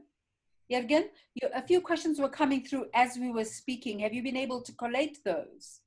Perhaps we can start with those. Well, someone raised a hand and then lowered it again, but there's activity on the chat forum, and I have not really there's a lot of activity. So it might be easier, whoever had a question on the chat forum, to actually raise their hand, because it's getting quite confusing otherwise. And you can see your co-host, so you can actually admit them from your end. If you just see on the right side, when you click on the participants, you can see who raises a hand. Nothing coming up at the moment, but I just We've want got to thank Robin. We've got Robin who wants to ask a question. I'm going to unmute. Go ahead, Robin. Hi guys, how are you? This was fantastic. I'm so glad I was able to join you. My question, and I put it in the chat, so somebody may be, if we don't get a response today, somebody can respond later. But my question, one of the speakers talked about the training needs in Africa and in the hospitality and tourist industry. Is somebody like the Chamber of Commerce or Pan-African Chamber or African Tourism Board, are you guys kind of taking a look at what are the training needs? So like, is there a hub to talk about what is really needed for the different locations around training? And so, because I would think that would be the start to kind of do an assessment of what the training needs are. Any of our speakers would like to respond to that? Yes. Yes. We've got a couple of hands. Shouldn't we maybe take about 3 or 4 questions and then give the chance to the speakers, because I see other people's hands up. Absolutely. What would you suggest? I agree with you completely. Right. I've got Solimung, his hand is up. Soli, I'm going to unmute you. You can ask your question, please. Hi, Soli. Can you hear me? Can you hear me? Yes, we can hear you, Soli. Yeah, hi. You know, it's also wonderful to hear all these presentations that touch on what is also Africa.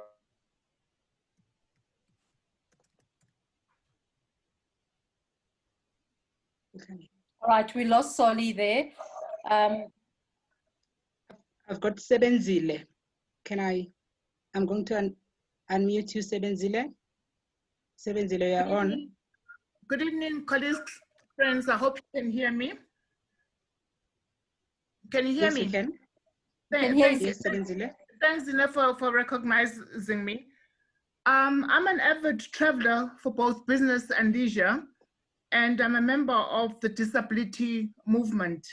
I just wanted to note that the needs for African states to recognize that people with disabilities are major contributors to the fiscus of the national development plans. I've traveled throughout the world and with minimal challenges. I'm a wheelchair user. However, when I travel through Africa, as most of you probably know, it is a real challenge. And I'm just saying that people with disabilities who travel with families, and therefore they are meaningful contributors to resource mobilization. It is not just about a matter of charity, but it is about contributing to the very financial resources we've been talking about in the past hour or so. I've been on this webinar since it started.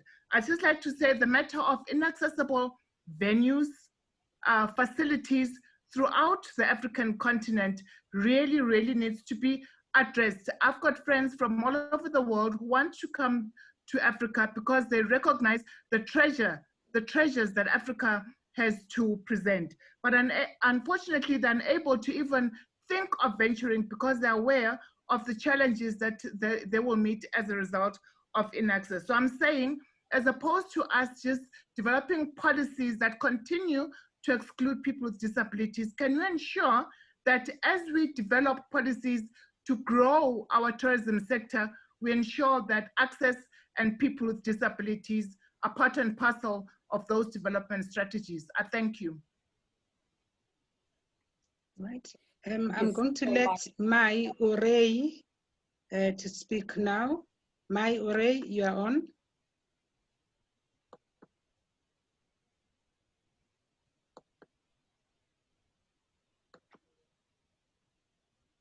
Mai Urey, are you here? Yes, I am. Can you hear me now? Yes, you can.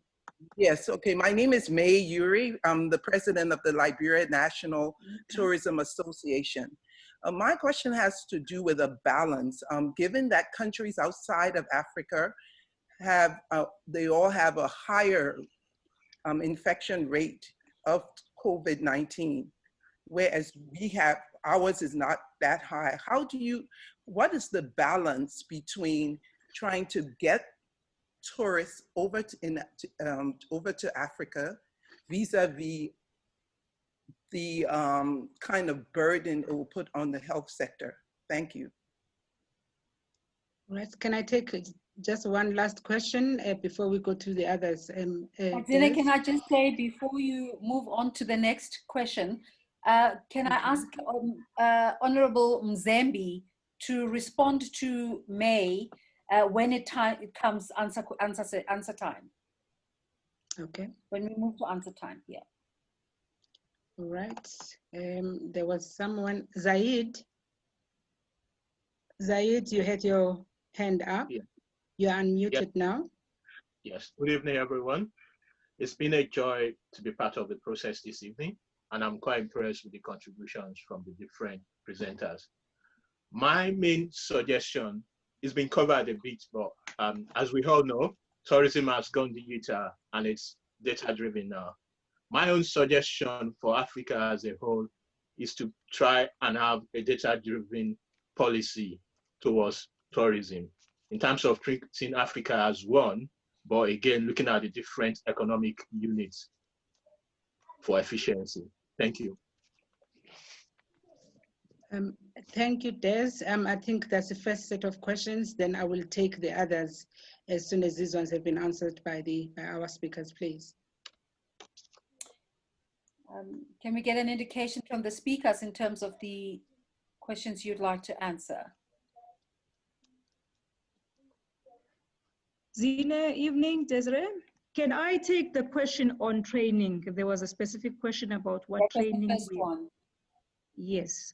So what we've started doing, the training that we've been focusing on has been more on the digital training. How do you as an SMME increase your reach from a tourist attraction point of view?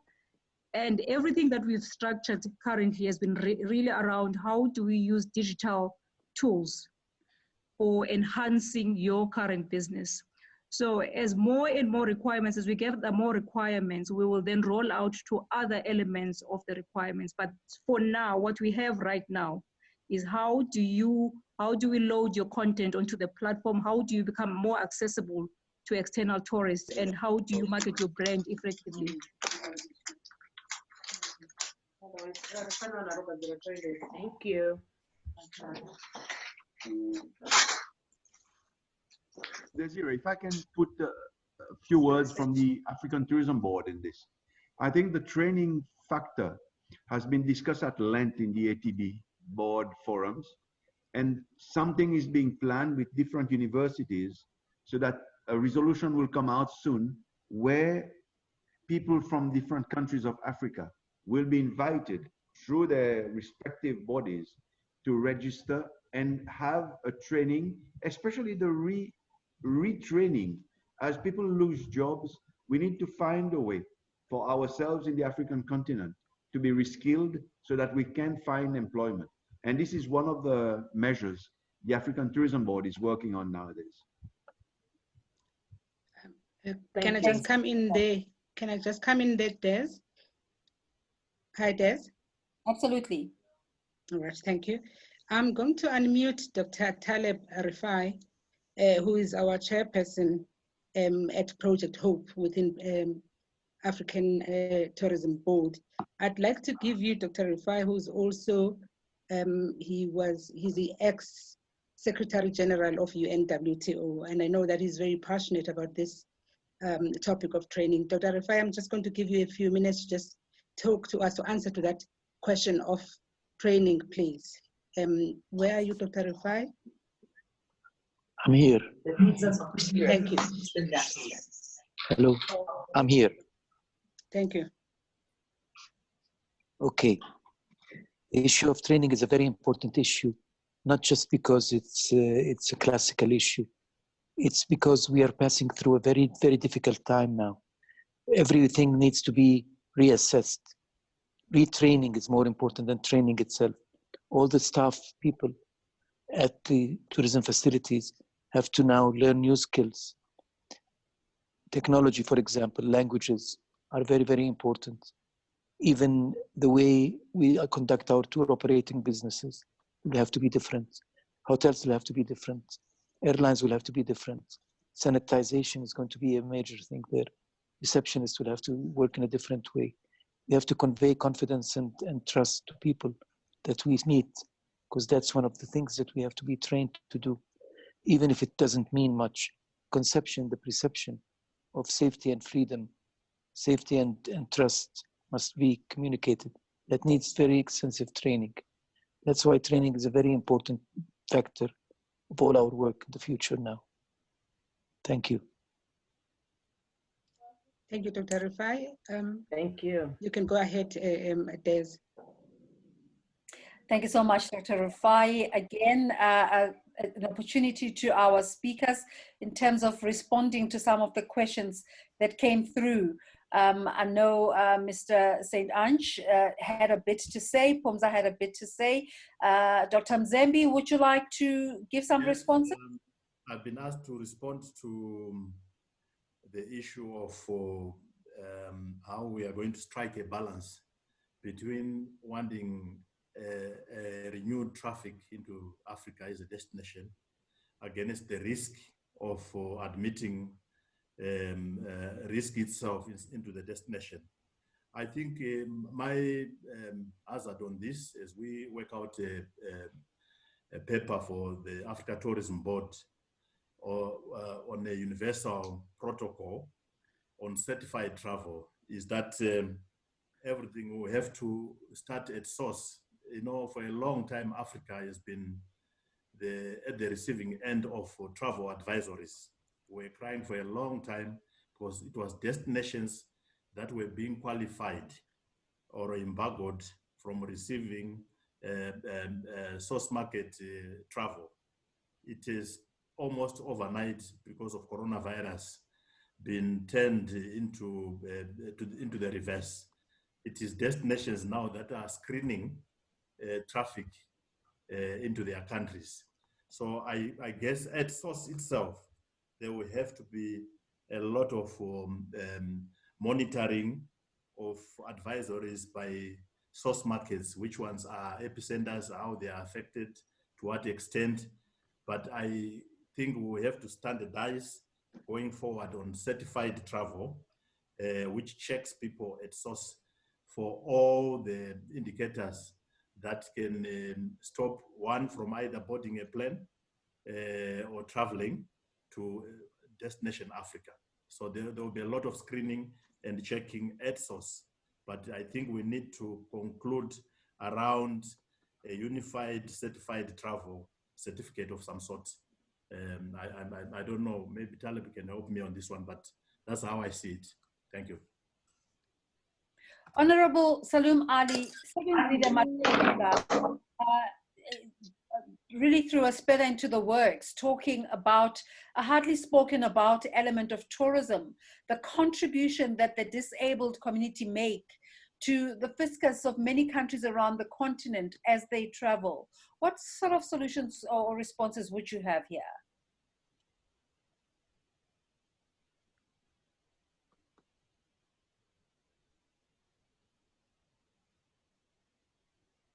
Is she still here?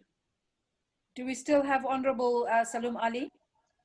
Yes, she's here. Let me unmute her.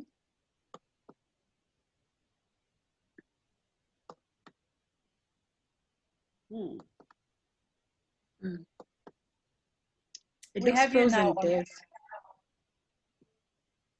It looks frozen. I don't think, maybe there's a network problem. Okay. Perhaps we can ask of Honorable Vilakati as well, perhaps to just give us his thoughts about this question.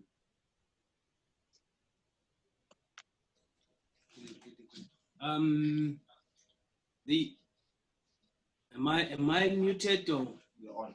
Am I We can on hear now? you perfectly. Yeah, Okay, on. Yes. Thank you very much. I think the issue of accessibility, I think that's really the one that we're talking about. It's a major issue. Often than not, you find that the people who are challenged in certain areas are not able to access places where they would like also to tour. You find that some of the hotels and some of our hospitality industry at some point don't even have lifts, which also creates a problem. But the infrastructure is really a challenge for us. For me, I still believe that when we talk about tourism, the issue of infrastructure is also part and parcel of that bouquet. Because if the infrastructure is not looked into, then we, as Africa, because I'm talking as Africa now, we will have huge challenges attracting those people who would like to visit our places. They want to come to parks, they want to come to places of entertainment, because tourism is just about going for business as well as entertainment and adventure. But if you cannot access those places, then we have a challenge. So I think we need to have a look at that as part of our strategy to attract even those people who are disabled. I think that it's a very, very valid point. Thank you. Yes, Right. can I come in there? Any more questions to take? Hi, Des. I've noted about 5 people, and I'm also looking at the time. We are already over the time. And we had said, you and I earlier on, we should finish around about 20 past 8 if we go over. We are already now at 6 minutes past 8. Okay. I've got 5 people, and I'm going to be calling them, and I would like them to ask their questions in that order. Just quickly, unfortunately, we won't be able to take everyone. I've got Wadzanai. Wadzanai, you start with your question, followed by Bert. After that is Clara, Soli. The last one will be Ninawa. I hope you've heard me. It's Wadzanai, Bert, Clara, Soli, and Ninawa. If please, we can just quickly ask the questions so that we can be able to finish on time. Thank you.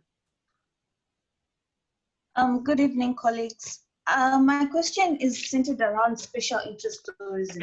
As noted by, I think it was Dr. Walter Mzembi, Africa's #1 seller is our diversity, right? But is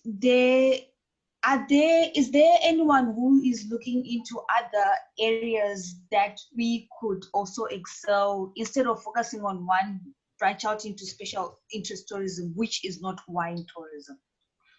And then the second thing is around the issue around disability tourism. There is very limited literature around that area. So actually, it's just a suggestion. Maybe each agency could have someone who gets to look into disability tourism, because I think as Africa, we are missing a huge opportunity. Thank you. Thank you. Thank you, Bert? Wadzanai.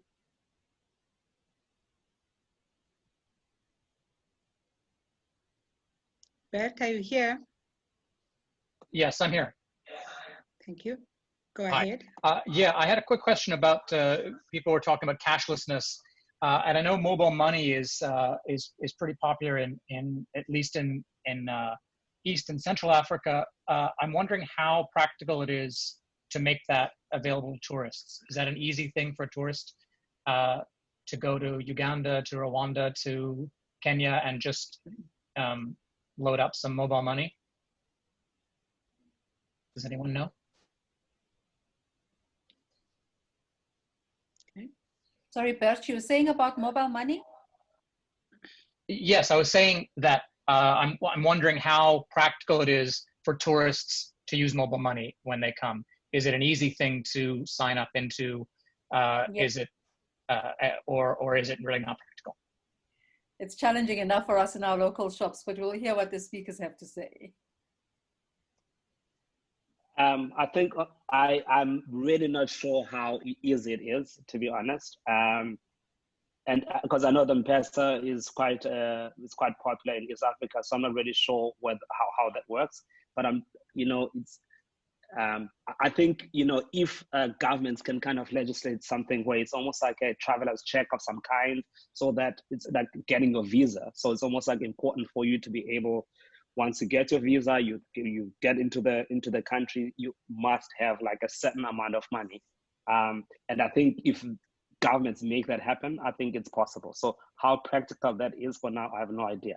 But I think where there's, if government really presents some will, anything can happen. Chair, if you allow me, I could answer that question. I'm from East Africa. Absolutely. Just introduce yourself. Is it Dottie Jadai? Yes, it is. So, and in full, Dorothy, and I'm from Kenya.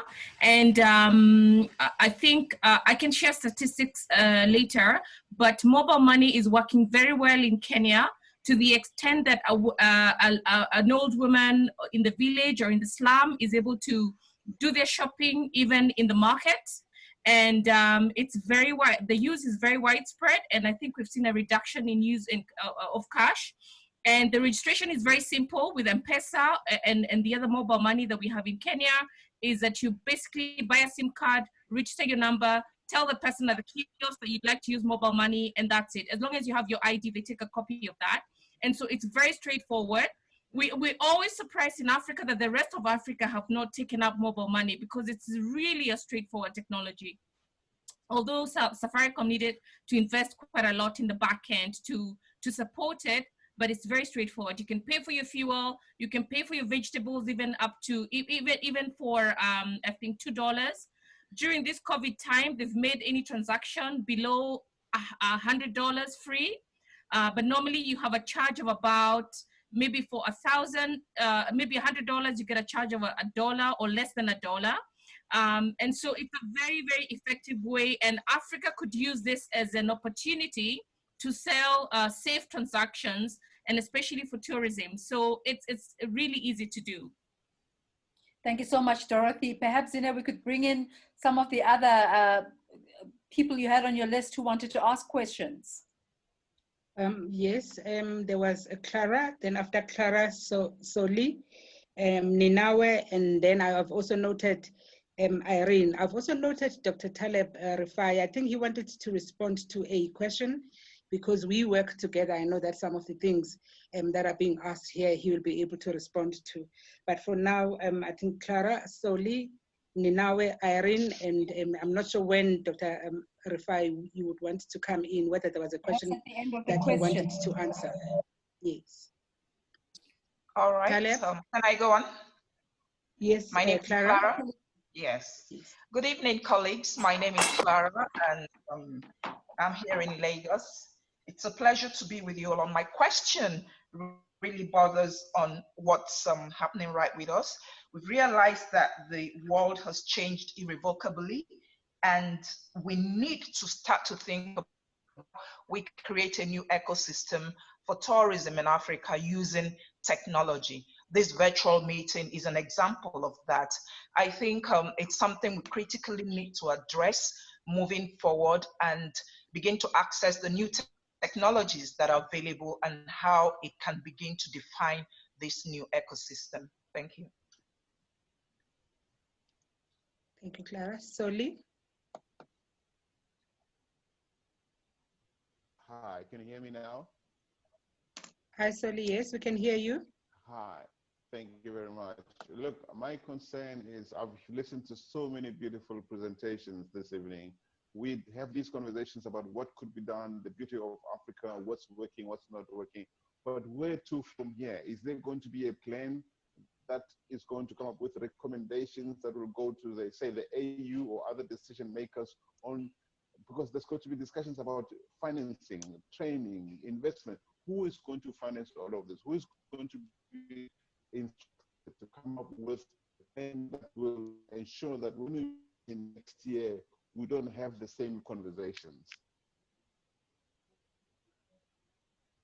Yes. That's my question. Ollie, that's a pertinent question. I suppose that's the missing link in this conversation, the invitation of the investment side of tourism. But of course, this is a first attempt, and we can only do better next time, I imagine. But I'm sure the speakers will also have some responses to give. Mninawe, shall we go to Mninawe now? Yeah, Mninawe. Okay, thank you very much. I think just before I pose my question, just to maybe attest to what the doctor from Kenya said earlier regarding mobile mining. I work for an IT company and we develop software for insurance industry. So just to add to what she said about how big mobile money is in Africa, even the insurance companies in Africa actually use mobile money to collect premiums from their clients. So that's how big it is. So to my question, I'm a ICT interest. I just want to pose a question to Phumza. She mentioned innovations in one of her slides, particularly for the tourism industry, where people came with innovations like chatbots and that kind of thing. And she mentioned a company called Airbnb. So I just want to find out is there any other probably similar innovations in Africa, particularly, or I mean, Airbnb is probably not African. If not, do we have reasons for that? Thank you.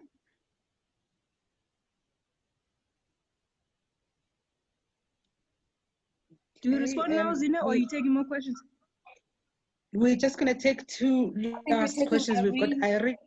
We've got Irene, and then the last one I've just seen who's called me as well, Tapiwa. That's the last person that we're going to be taking for tonight. But I would also like to give the chance to Dr. Rifai to also respond on some of the questions. I know that he has the answers to that, as well as Alain. There are certain things that I know that he can talk to when it comes to investment money from EU and AU. So I would like them to also respond on these questions, please. That's Irene, and then followed by Tapiwa. That will be the last person we're going to be taking questions from. And then let's get the responses from the speakers, please, Des. Thank you so much. I hope you can hear me. I kind of got on the call late because of time differences, but I'm very grateful to be here. I've learned quite a lot already. So my question was perhaps leaning towards what's happening around COVID and what's happening around the focus on African herbalist medicines and what our grandpa and grandmothers used to teach us. Now, I wanted to find out what is perhaps the way forward in terms of creating a niche for medical tourism, because we have proved that our medicines do work, and clearly there's an area that can be capitalized around that. And so is this something that we also want to think of in the future in terms of highlighting medical tourism, villages that people can go to, clearly with efficacy and with research as well. But I just thought we shouldn't lose this opportunity. And then the other thing I wanted to find out is how can we broadcast this platform and also have more participants from around Africa. I just got this in my WhatsApp, and I just got it this morning. For me, it's morning. So I just wanted to find out how are we broadcasting this this platform, and how can we support, because I feel this is huge, this is great. All the points raised here are able to make us travel more around Africa, because now we have more information about what's going on in other African countries. So I will end there, but it's about medical tourism, and it's also about how to get more support also from the African diaspora. Africans travel, but not necessarily to African destinations. And there's bad raps around African destinations, about safety, about thieves and all that stuff.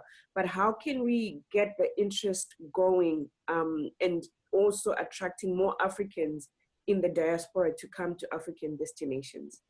Thank you so much for the opportunity. Thank you, Irene. Tapiwa will be the last person, and then we get the responses. Please don't forget, Dr. Rifai and Alain, I really wanted to talk more about the monies here. I needed to respond to that question. Thank you so much. Tapiwa? Hello, can you hear me? Yes, we can. All right. My question was on sustainability development infrastructure. What policies are being adopted by governments across the board in Africa to leverage on tourism in itself to try to lead development? Because you find at times, like in my area in Zimbabwe, Vic Falls, if a tourist is to fall sick, we have to air fly them from Zimbabwe to South Africa, which is a bit of a problem. I was thinking across the lines, is it possible for a reduction in taxes so that we can develop the local hospitals to be able to cater for the different medical needs for tourism for the tourists when they come in? And as well on sustainability, here we have a natural resource that is going to be depleted should a growth in tourism be experienced, either by the amount of waste that's going to be generated and destruction of the ecosystem that comes with development. What policies are we going to have to adapt to suit those, to try to mitigate or preserve the natural resource? That was my question. Thank you very much. Thank you so much, Tapiwa. That wraps up the Q&A session. We'll give 2 minutes each to the speakers to give their responses. But for now, Zine, I think let's bring in Dr. Rifai and Alain for their bits. Yes. Alain, you want to go in first? You want to go in, Alain? Okay, doctor. Unmute yourself, please. Back on. Okay. The first point is about mobile money. I mean, I've been to Kenya and I've seen how people I was with use that mobile money around Kenya when we traveled. And it was so interesting. Today in Seychelles, I know Airtel and Cable & Wireless have started now to play a bit of the style of payments done through the phone and through these these companies of telecommunication. I think it is a way to go for Africa. It has been semi-conceived in Africa and we need to push it. It is our baby. But the second point maybe I should talk on is the last gentleman who spoke about sustainability. I think what is important for Africa to realize, what is good for a tourist into Africa is good for the Africans themselves. It is good for us, the people that reside in different countries. Whatever we do for tourism, we will also benefit out of it. Looking at medical tourism, yes, it is something we need to do. The war today between WHO and Madagascar is a classic case. When Africa conceives something, we must find that we ourselves take it first and say, is that practical? Is that good? Are we able to do that? I know we spoke in one of the conferences, I think it was in Ghana or in Nigeria, to look at our natural historical sites of Africa. It might not be accepted by the UN, the UNESCO World Heritage Site, but for Africa, it is something that we need that will help our tourism industry grow because it is part of our culture. We need Africa to wake up and to say to ourselves, these are our assets, this is what we do. Medical tourism, the gentleman is quite right. It is something that maybe we need to put it as a priority, Dr. Rifai, in our different meetings that we do, because the new norm will dictate that Africa has hospitals that can mitigate the different attacks that we have. There are today attacks that we don't see who is the culprit, but it's still attacking us and closing that our industry. So we need to find a way to impress on governments to move with the time in that new norm so that we can see Africa benefiting in the future.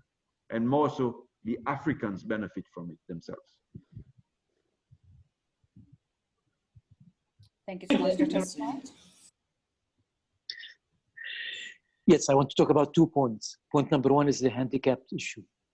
You know, when I was still in UNWTO, we did a study, and there is 1 out of 6 of the people of the world that is suffering from one handicap or another. So that's something we're losing on as a business. It's not just doing the right thing, it's doing also the right, correct business decision. I think Africa needs to wake up to that. It's a very, very important issue. Thank you so much, ma'am, for bringing it up. But my second point, which is the more important point, is what Walter Mzembi just spoke about. I think, Walter, you're absolutely correct. I followed what you said very carefully. Now, Africa is now spared the wrath of this coronavirus. I don't think that came by accident. I think Africa deserves a break. This is the moment of Africa, truly. I think Africa needs to rise up to the challenge now. And we should also always remember, what I always like to believe, that all of us, regardless of the color of our skin, the color of our eyes, all came out of Africa after all. I want you to all look at the BBC series called The Journey of Man, which was done 7 years ago, still online. Please visit it and see it. It's amazing. Everybody came out of East Africa. We're all part of the Bushmen. So I think the world needs to be reminded of that. It's the time of the world for the world to come back to Africa now. Africa is not spared this thing by accident. It's a destiny. I completely believe in this. I'm very, very biased towards Africa, but I really mean what I say. It is something that is divine here. Now, people that were trying to go to Europe in the past, now Europeans will try to come to Africa. It's our moment, it's our time. We should rise up to that level. Thank you so much, Walter, for bringing that up. Thank you really very much. And thank you all for making me part of all of this. It's really an honor to be part of you. You all spoke very intelligently, very, very high level of professionalism. Thank you so much, guys and girls. Thank you. Dr. Rifai, your voice is a very important voice in this conversation. So we thank you for your contribution. I'm not going to invite all of our speakers to give responses. I know Phumza had something to say, and Phumza, I'm going to ask you to say something. But Zine, I'll ask you also to watch on your side if any of our speakers are interested in giving a last word before we wrap up. Phumza? Thank you, Desiree. So yes, there are quite a number of applications we've developed from the Pan-African Chamber perspective. One of them is called I Am Cape Town, which is a platform that is integrating all the tourism-related touch points of Cape Town. It talks to you about the accommodation in Cape Town, the tourist attractions in Cape Town, and that is the platform that we're looking at scaling beyond Cape Town to other countries that may be interested for plug-in into that platform. We are working with, Phumza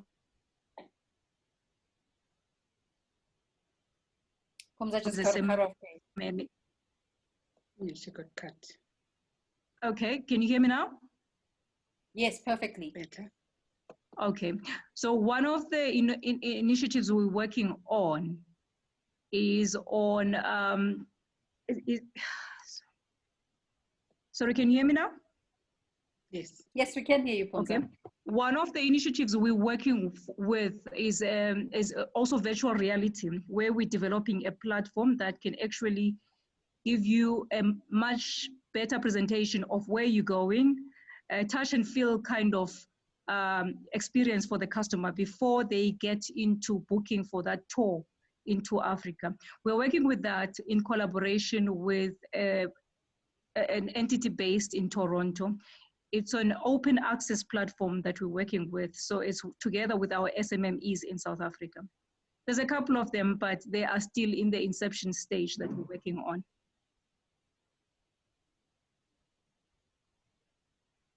Thank you. Zine, were you able to get an indication of whether the other speakers are interested in contributing, in giving a last word?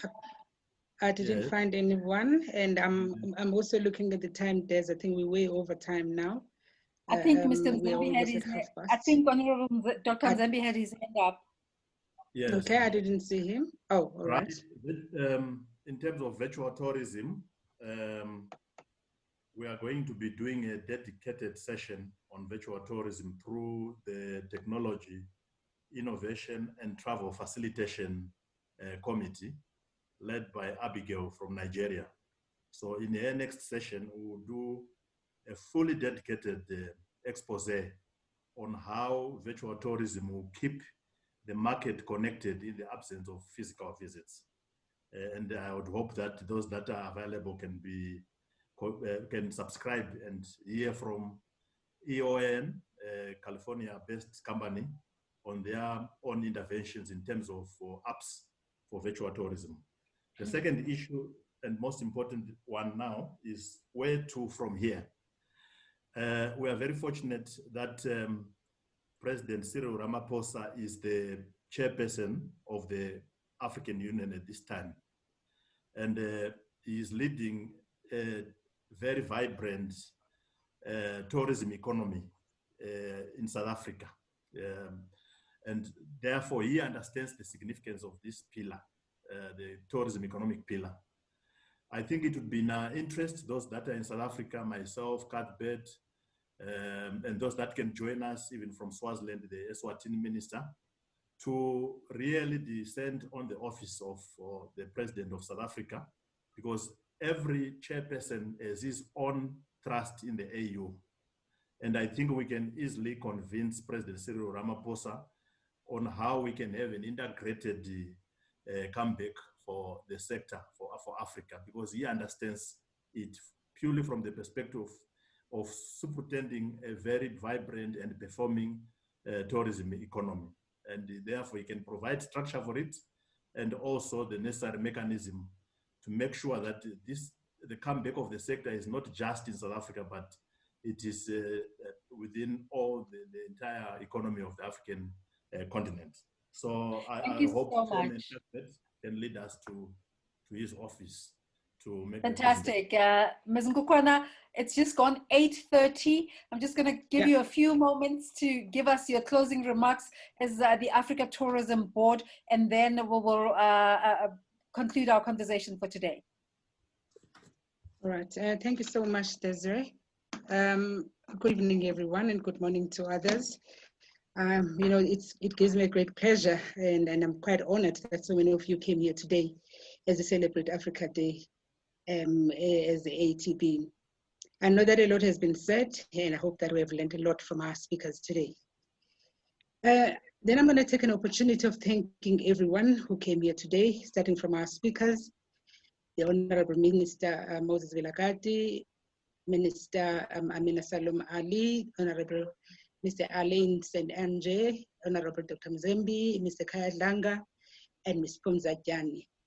I know that when I spoke to all of you individually, you received my request with such enthusiasm, and I can see that today you really, you did what I've asked you to do. And thank you so much for your time and your contributions tonight.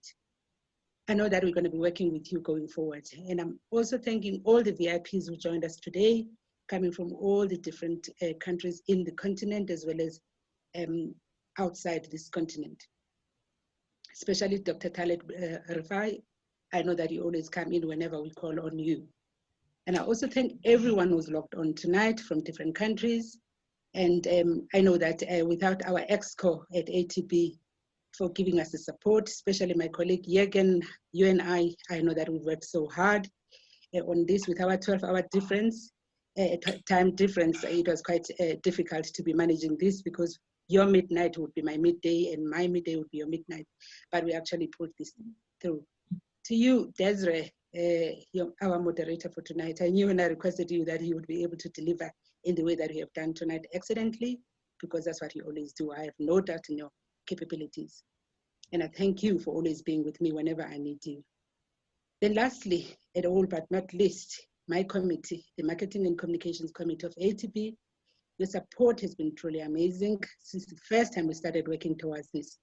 And I'm going to give a special thank you to Noncedo Vutula for your work towards the concept document.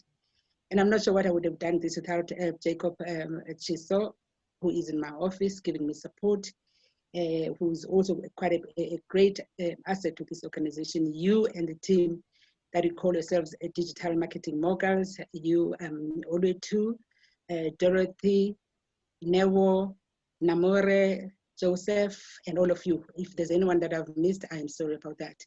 Thank you so much for everything that you've done. It has been hard work, but I think we've pulled it through. Thank you so much to everyone who's come in. And if you have done anything today to offend anyone, because we've been trying to let people in, and you know, technology, it doesn't, sometimes it doesn't work the way that we want. So ladies and gentlemen, on behalf of ATB, we really thank you so much for taking your time. And I know that this is not the first, well, this is the first time, but this is not the last time that we're going to be seeing you. We are still going to be doing some great things, even though we are still within COVID, but we're still going to be doing great things. Please expect some of these webinars that are going to be coming from us. Thank you so much for everyone for logging on tonight. Thank you, Des, over to you. Thank you, Zine. Zine, absolute pleasure. Thank you so much. I learned so much as well. And besides the speakers who are awesome, awesome presentations, let's also thank some of the contributors, Mayuri from Liberia, Sebenzile Matebula from Swaziland, Solimoeng. And I know we couldn't answer all of your questions, but as it happens with time-bound processes, we're not able to get to everyone, but amazing interaction. Thank you so much for your interest and your participation. And that brings the first Africa Tourism Board peer-to-peer conversation. The African to an end. Thank you so much. Good night. Good evening, everybody. Thank you very much. Goodbye to everyone. Goodbye to everyone. Bye. Take care. Bye. Bye. Guys. Great meeting. Thank you. Thank you very much. Bye-bye. Bye-bye. Bye. Bye. Thanks for your great webinar. Thank you, everyone from the U.S. Stay safe. Much blessings. Bye, everybody. Okay, aloha from Hawaii. Thank you. Bye, again. Don't go, Yeken. Don't go.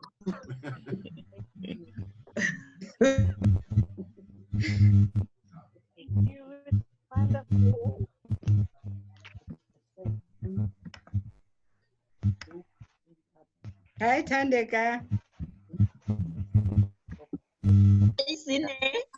Hi, I'm gonna call you. Hi, everyone. Lagos, Nigeria. Hi, Lumko. Hello. Hi, Bye, Abigail. everyone. Chima from Nigeria. Hi, Prairie. Hi, everyone. Namore. Hi. Great session. Hello. Bye, guys. Bye, Bye, Papa. Oh, Alain, I'm trying to multitask. I don't know what I'm doing. Where's everyone? Yeah. You can just go. We must talk.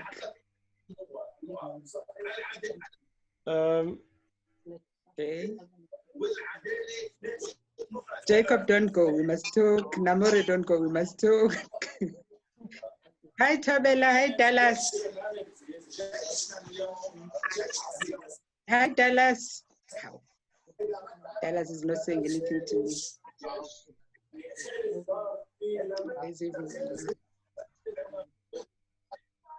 Hi, Nyameka.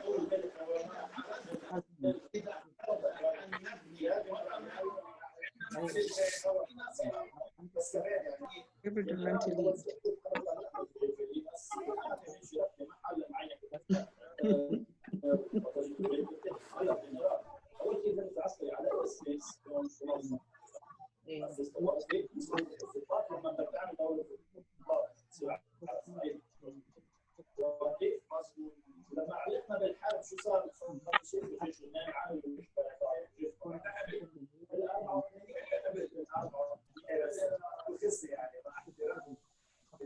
Eken? Yes, I'm here. Now I can see you and I, we must still talk before. We're just waiting for other people to leave, and then we can finalize. Yeah, I can call you back too, so no problem. We can call you on another line. So. All right. Okay. Okay. So I think we may have looking for me. Someone is calling me. Yeah. Are we going to get the record of this? Yes, we're going to send everyone a recording. Everyone who registered will get a recording later today. Today? Yes. Well, Yeken is in Hawaii, so he is in the morning. Here. It's 8:40, so my time today, sorry. You get it tomorrow morning, your time. Sorry. So you're going to get it tomorrow, Tome, our time in Africa. He's in Hawaii. He's 12 hours behind. Thank you. Thank you. Thank you, Tome. Bye. Bye. Else is still here.